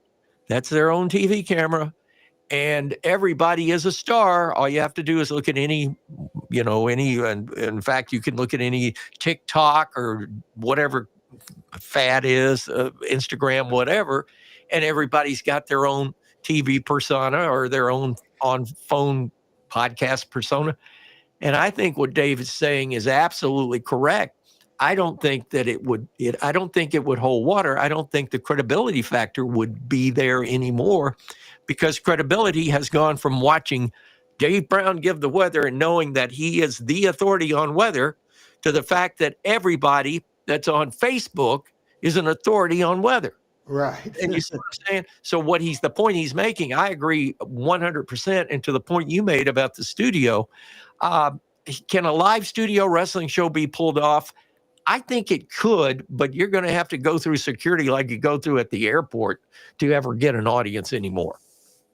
Right. It's interesting. And so with about 6 or 7 minutes to go in this video, I think, guessing. But what have you learned thus far that you didn't know? Did you know Dave lost his father early on in life? That I was going to bring that up. No, I did not. That is the one revelation I've heard that I had never heard before. And Dave and I had a lot of chance to many opportunities to being together to talk and to talk personally and get to know each other and share stories and share our careers. What was funny is when I first worked with Dave one Saturday, I mentioned the fact that when I was in college as a freshman, a good friend of mine, Bob Langstaff, who had a small studio in Nashville, who had graduated at Vanderbilt and had run WRVU radio, as I was doing at the time, we made a road trip to Memphis, down I-40. One day, we just left at 7 o'clock in the morning to visit. We went and visited WHBQ. We visited WMC. We visited WREC, which was in the Peabody Hotel at the time. WMPS, which was one on 310 Union in the little theater, in the old theater building there, and even visited WDIA. And we did, that was what we were. We were geeks and then we visited a couple of tower sites while we were there. And on the way home was listening to WHBQ as far as we could take it, because like Dave said, they're directional at night, you could lose it quick. And there was a night guy on that we were listening to at the time, and this was about 7 o'clock, 8 o'clock at night, named Dave Brown. And I had recorded him on a little cassette player in the car. I had recorded the show as far as we could take it. And I went, now, wait a minute. Dave, and he made mention that he was on WHBQ radio and started as a DJ before he went into TV. And I went, and it all connected. It was like, that Dave Brown that I was recording in Bob Langstaff's Cutlass in 1970 is the Dave Brown that I'm working with right now. And we had a great laugh about that. Small world. It's small world, but what a great, and you make a great point. This guy is a total professional. And the one thing I love about this show, he hasn't lost my attention one time, and neither has Tom Prestigiacomo. Every question has been right on point, and every question has been answered. This could never make it in the political world. No, not at all. And it's just amazing. And that's last week, Adam found a video, the history of Channel 5, the history, the whole television station, Channel 5. That was interesting. I think our audience loves the memories of going back and this wild interview or this wild match or this world title match. But at the same time, when you get the personal stuff, personal issues draw money. the personal interview of Dave. I think our audience, you've been with Dave personally, and I've been with Dave personally, and that sort of thing. The audience just sees him on the weather and sees him that. He's a likable son of a gun, Michael. He is, and I always loved working it, and I always told both of them, and God rest his soul, Lance Russell, I never felt not at ease, either in the back before we went on camera or any time while doing the show on camera, was I ever not at ease sitting in a chair next to people that I deemed as my heroes or my mentors or people that I looked up to as wrestling commentators. Never once did either one of them make me feel in a diminished role. And both of them were as easy to work with as riding a bicycle. And I know that's an old cliche, but when I'd get on with Dave Brown and we'd go we wouldn't miss a step. When I'd get on with Lance Russell, we wouldn't miss a step. And I go back and watch some of these videos. People watch different videos that came out of that era. When I watch them, I'm listening to me and the banter, the intercommunication banter between me and Lance or me and Dave. And what's funny about them, there's very few times, and it's not because of me, it's because of them. Very few times did I step on them or did they step on me. And we worked like tandem. In tandem bikes or rowing a boat. And it amazes me, not that I was any good, but it amazes me of how well that came together, where I might just do a show once every 3 months or so with these guys, or I may do it for, 6 months every Saturday for 6 months in a row. It didn't matter. It was just like when you got back with them and you got on set and you got going with the show, they made it easy. They made it easy.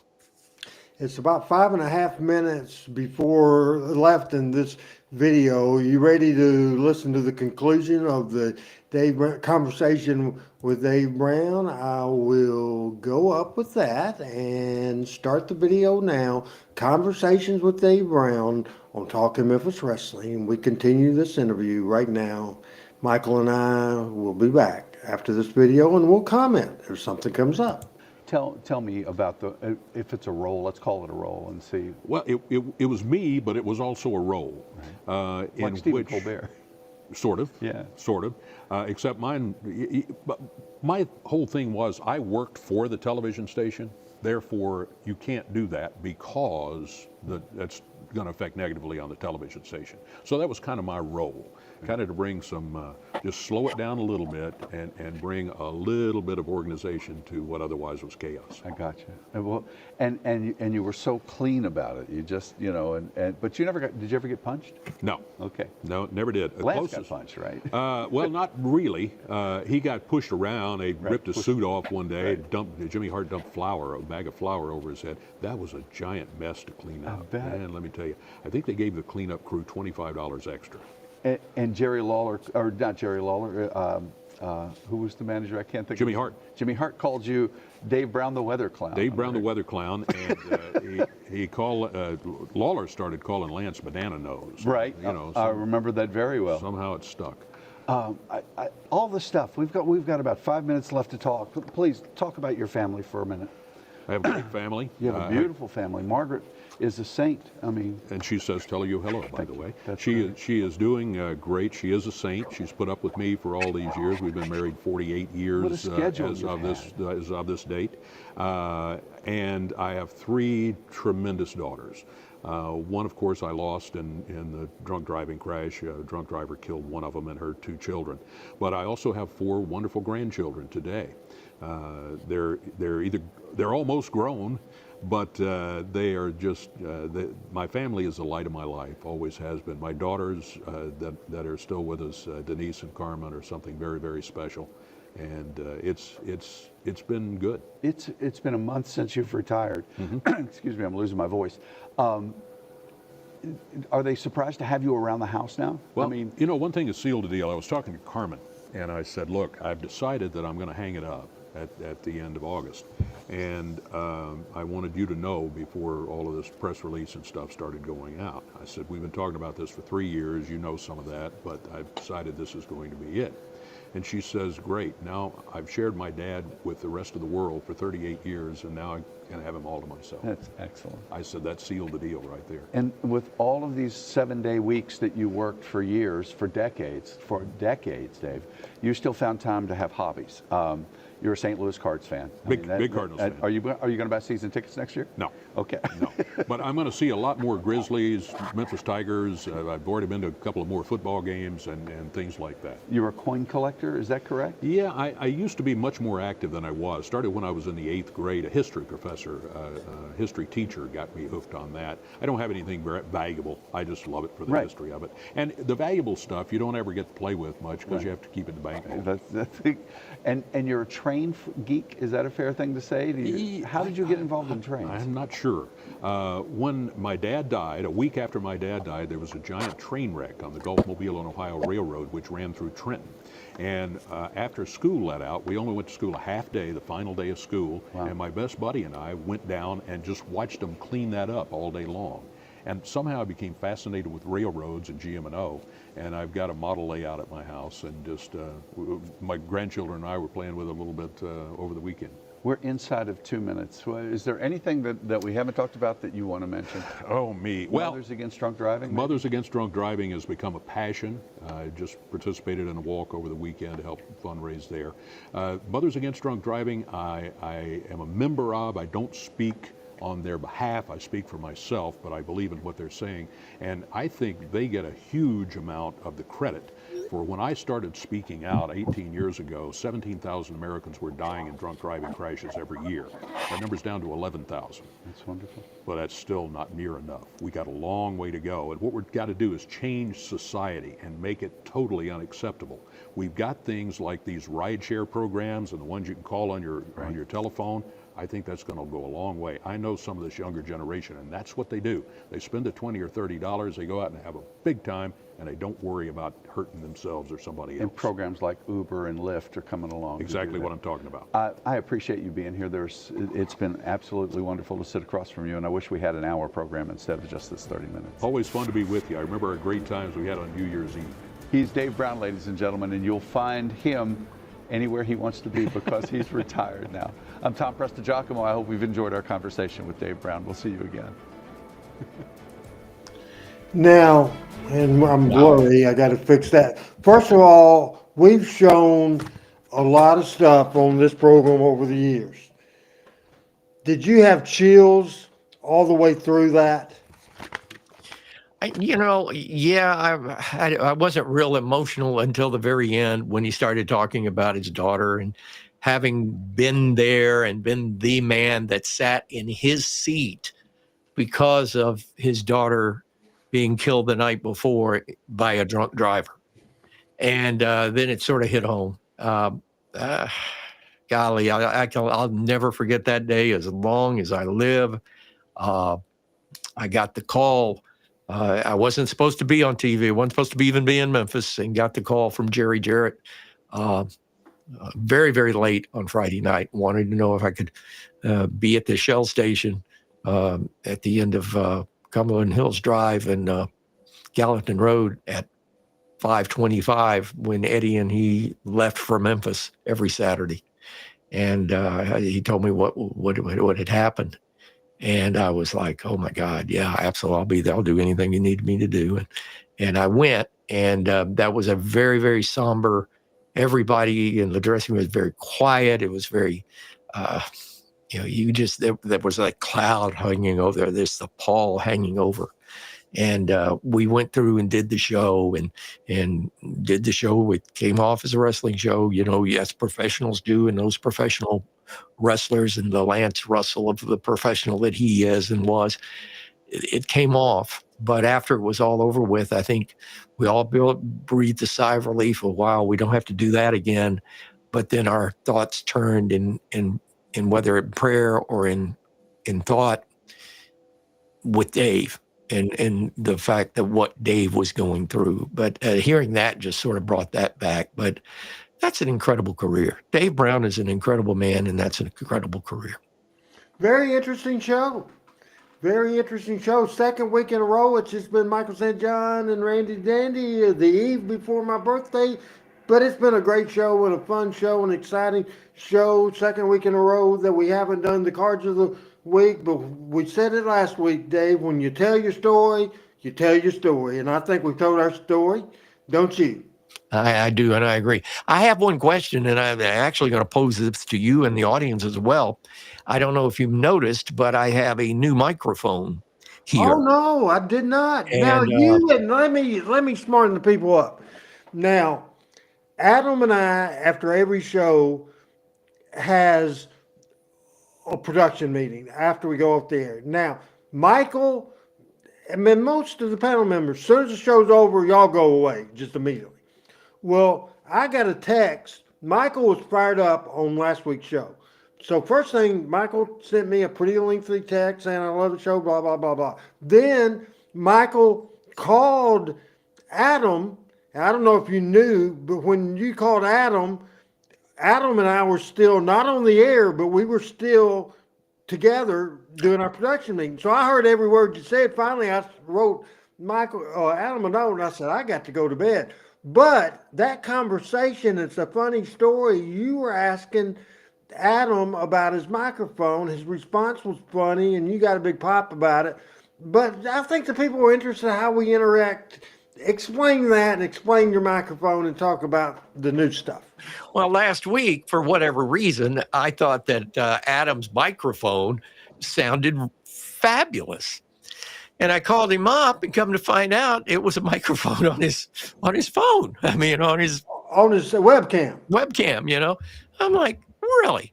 I spend $500 for a microphone and $800 for a processor from my good friend Catfish in Franklin, Tennessee, who owns Angry Audio. Great guy, wrestling fan.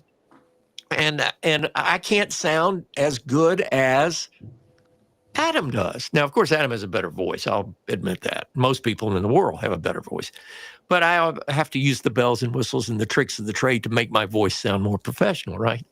So I got to studying about it and talked to Adam a couple of times after you and I spoke, and ended up, I bought this microphone at the start of football season and put it in one of our studios at the station. And I did a show yesterday. I pre-taped a morning show that's going to air next Friday of a reunion show with the first partner I had on the Funhouse morning show in 1997-89. And we hadn't been on the radio together since. She manages several radio stations over in the Fort Payne area in the northeast Alabama. And she's won several awards, very prominent broadcaster, Jenna Sue Payne. And we decided we were going to do a reunion show in prelude of our Christmas live show that we have everybody come in. We just have a party for 4 hours and have fun talking on the radio a couple of days before Christmas. So we started taping the show yesterday. She's on this mic, and I'm on my old Shure that was just like the one that hung here. Now, let me break in. When did you get that mic?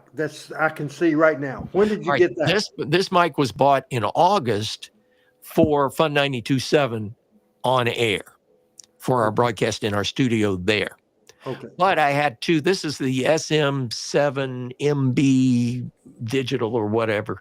And the rest of our studios, we all have the Shure 7B, which is a standard microphone in radio broadcasting for the last 30 years. At least. So anyway, after hearing Adam's mic and then talking to him and no processor on it. So he's got a $3 mic on a webcam, on a $50 webcam that sounds much better than what I've got. So I just went on a mission to sound better. And I'm hoping that people will agree that our microphone here in this studio now sounds better. But this microphone didn't match the others that were at the station because they were older. And the one I used to have here in the studio here was that same age. So I took that one back to the station and brought this one here. So now all the microphones on the radio on all the stations here sound the same and sound good because we have better processors than the $801 one I bought here. And I brought this newer one, this new digital one here, and it just gives my voice a little bit more presence that I can hear, and I'm hoping that you guys can. It's fantastic. So how much... You have a home studio, and we see that every week here.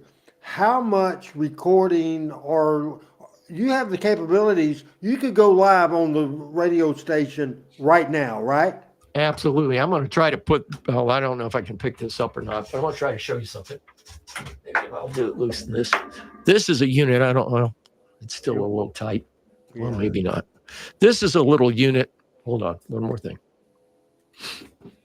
This is not affecting anything that we're doing or anything any of the stations are doing, so I can take this apart and show people. This is a unit called a tie line. It is connected with a Cat 5 cable to our internet, and this little unit allows me to broadcast anywhere in the world via the internet, studio quality. For what you're hearing tonight on the broadcast, you hear on all of our stations, whether there are Tennessee stations or any of the stations here in Alabama. This little unit is what I use every morning to connect to our Tennessee stations to do live breaks, to connect to our Alabama stations to do live breaks. And I'm doing it most of the time in my bathrobe, sitting in this chair here in the studio. So by this little unit, this tie line unit, and this thing is about, I can tell you how old it was. So I bought this put my glasses on. Okay. There you go. I bought this in 2006. And it's a little mini computer basically, and we've had several upgrades to it. And you update the software and the firmware and all that good stuff, and it's still studio quality. I could go on the air if it was just audio, and this show was just me and you audio wise. I could go on with you on that, and it would sound just like it sounds right now. And I've done that very many times on podcasts and things like that. But that's sort of to pull the curtain back. That's sort of that's the Oz behind what we do.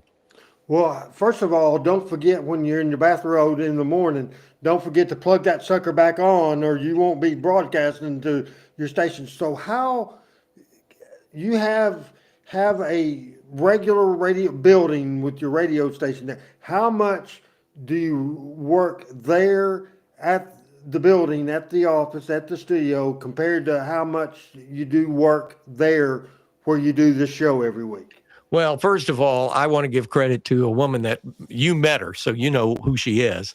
I don't think she's ever shown her face on this show, even though she's brought food down here to me and whatever. But my wife, Melanie St. John, is the general manager and the president of all of our Fun Media Group stations. As I like to say, and I say it more often than not, I'm the mouth and she's the business. And so she's behind the scenes, selling the advertising, scheduling the commercials, working up promotions, scheduling the rotation of where the logs run, and so forth. She does all the hard work, she's the backbone of our company, and I run my mouth. But 4 years ago, as you well know, 4 years ago this Christmas, as you well know, I was in the hospital with COVID and nearly died. And after that, I decided, well, it'd be best if I turned everything over and let Melanie run the business. We have an excellent operations manager, vice president of operations named Adam Ward. Adam Ward, who is a minister at the Flat Rock Baptist Church. That's his church over in Rainsville, Alabama, and drives to work about 40 minutes every day to and from. And he is our operations manager for all of our stations. So he does all the day-to-day programming work. So what I am relegated to is doing morning show cut-ins, live, if you would, live breaks that make us live on, what happened. If there's a car wreck, I'm there talking about it. If there's Alabama gets voted into the playoff, we're there talking about it firsthand, all that kind of stuff. It makes us more live and local with that. And I do that. The majority of that, probably 90% of that, is done here in this studio. Now, if there is a weather situation coming, especially with tornadoes, I will go to our Fun 92.7 studio, which is the station you see up there right now, and we get together as we did in 2011 for 6 days and 6 nights and broadcast nonstop tornado information, whatever is needed to be broadcast. So that is done from the studio. We still have a couple of live shows there. Archie Anderson on WREB 107 FM, our country station, does a live show every day and when I say every day, Monday through Sunday, from 9 until 10. He also does high school basketball here and so forth. So, I mean, we still have a radio station that we do radio station stuff at, but my studio is sort of if you would, the satellite studio for Fun Media Group, whether I'm connected with our Tennessee stations, WTNK, Fun 93.5 and 93.9 out of Hartsville, Tennessee, or whether it's Fun 92.7 out of ARAB, Huntsville, Alabama, or 104.9 in Decatur, Alabama, or WRAB, which is our country station in ARAB and Gunnersville and Albertville, whatever station it is, I can connect with. But the magic of radio.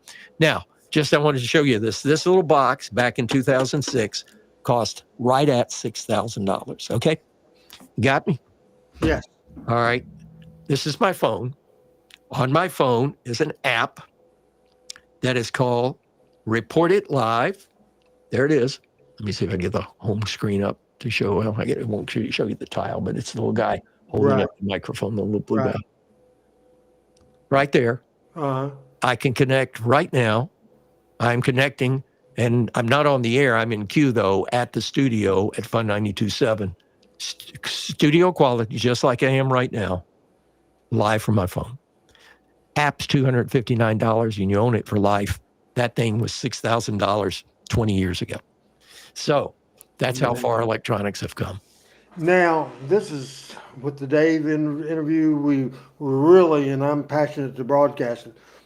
Even though it's up on the screen, tell our audience if they want to listen to Fun Radio and some of that's up there, explain to them the best way to find you on the World Wide Web. Well, believe it or not, the best way is free on any of your smart devices, whether it be an iPhone, a Google phone, whatever phone you have, or iPad, or any pad or laptop or anything. We have this app right there. It's right there. Right. And it comes up, and then across the top are all of our stations. There's WRAB, which is our classic country. I'm not a weather guy, so I'm working backwards here. But all of our stations are right across this. There, the one in purple is our Tennessee station. But all of our formats and all our stations right there. All you have to do is tap it, and hopefully we can hear it play. It's streaming live. Let me see if I can turn it up. And as I say that, it's not playing. Oh, let's see why. Well, it does work, I'm telling you, but for some reason it's not. Tell me, Randy Hales, how Randy Hales can find that app. All right, just go onto your app store and type in Fun Media Group app, Fun Media Group app, or Fun 92.7 app, and it'll come up. You download it, it's free, and you can listen anytime. And on top of that, at the bottom of the screen there, fun927.com, funradioal.com. We are live and streaming on all of those platforms. Fun927.com is Fun927 Classic Top 40. Funradioal.com is 104.9. Same format. Funradiotn.com, same format, but in Tennessee. The one that's not up there is WREBradio.com, which is our classic country. So it's all up there on the Fun Media Group app for you. That is fantastic. Now, as far as Michael St. John, and a lot of veteran people are usually slow to the dance. When did you buy into apps? When did you do your business and put it where everybody can get a hold of it? Well, we were the first radio station in Alabama that had an app, and that was in 2002. You're kidding. No, we were the first station in Alabama to have the app, or have an app, and we streamed originally with a company called Live 365, and they had just come on board.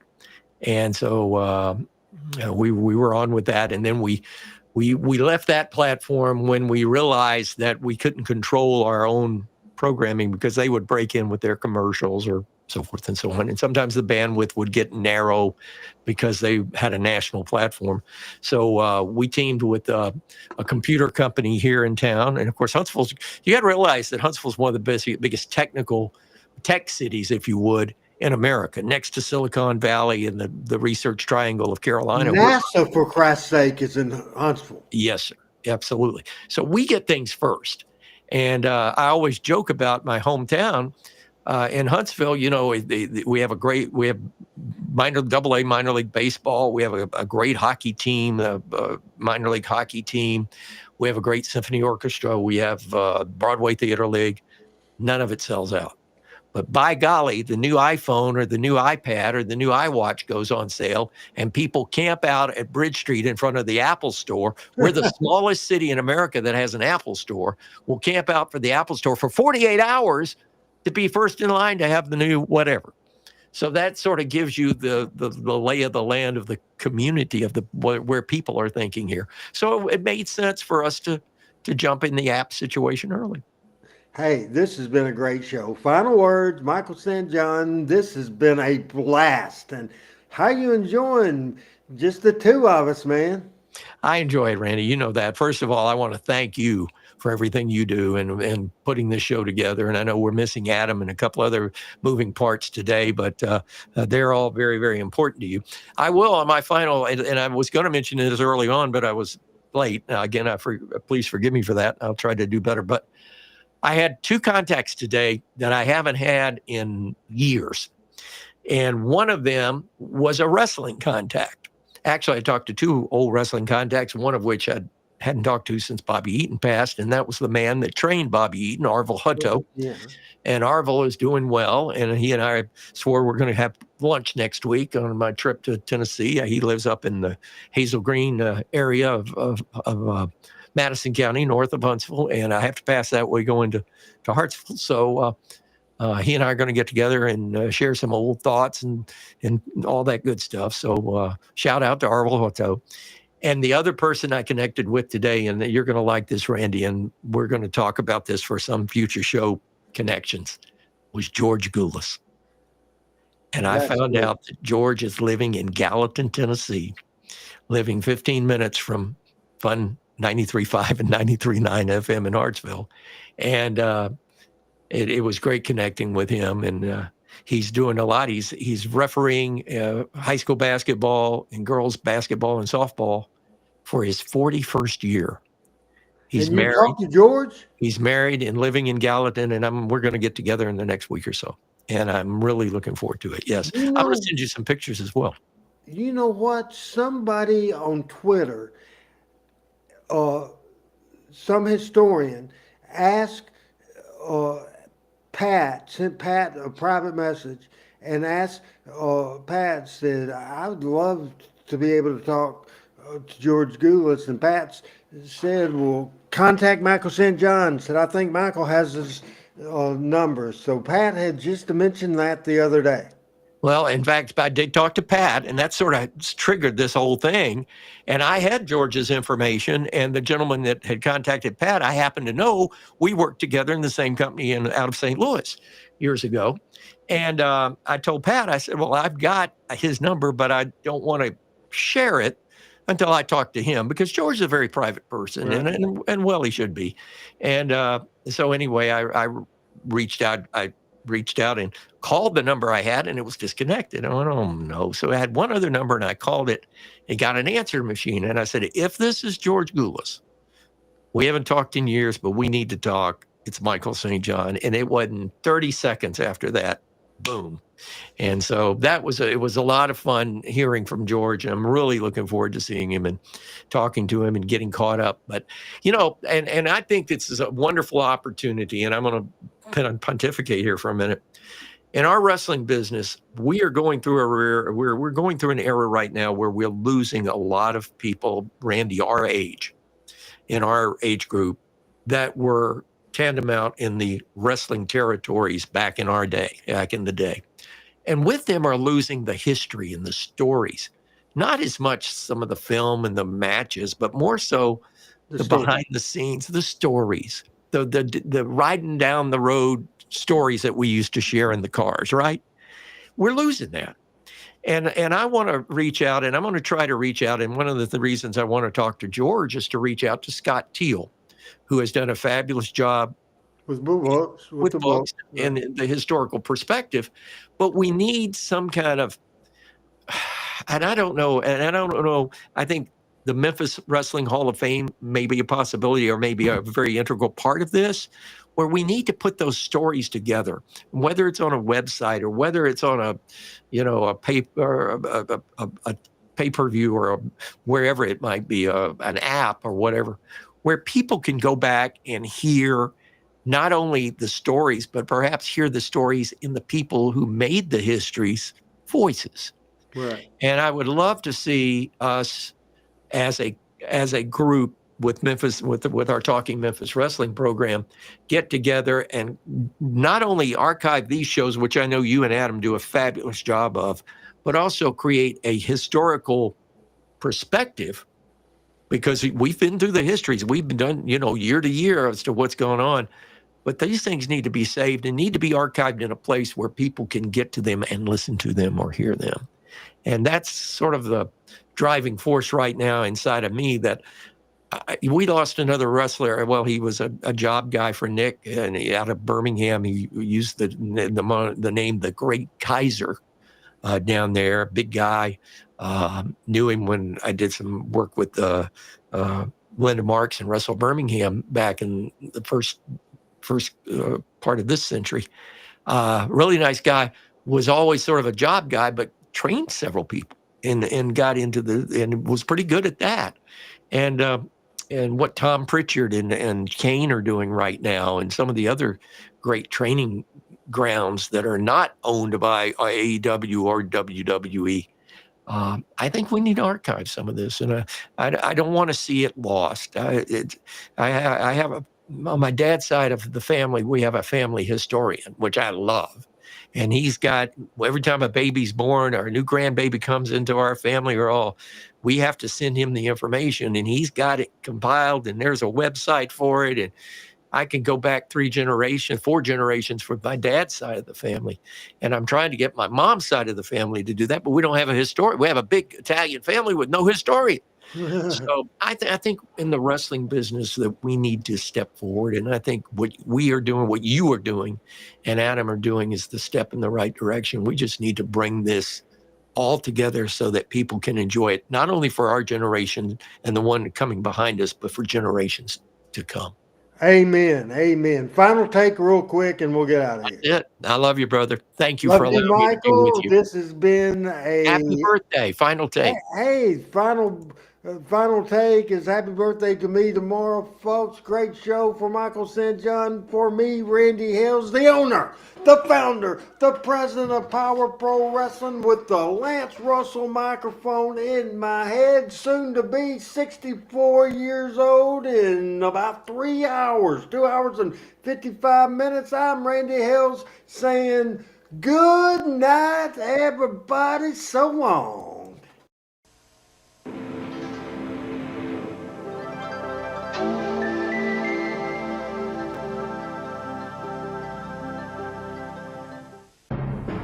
Talking Memphis Wrestling with Randy Hales is now streaming live on Fun Media at fun927.com, and is always on Facebook, YouTube, X, Twitch, and at tv5wrestling.com. Talking Memphis Wrestling with Randy Hales and special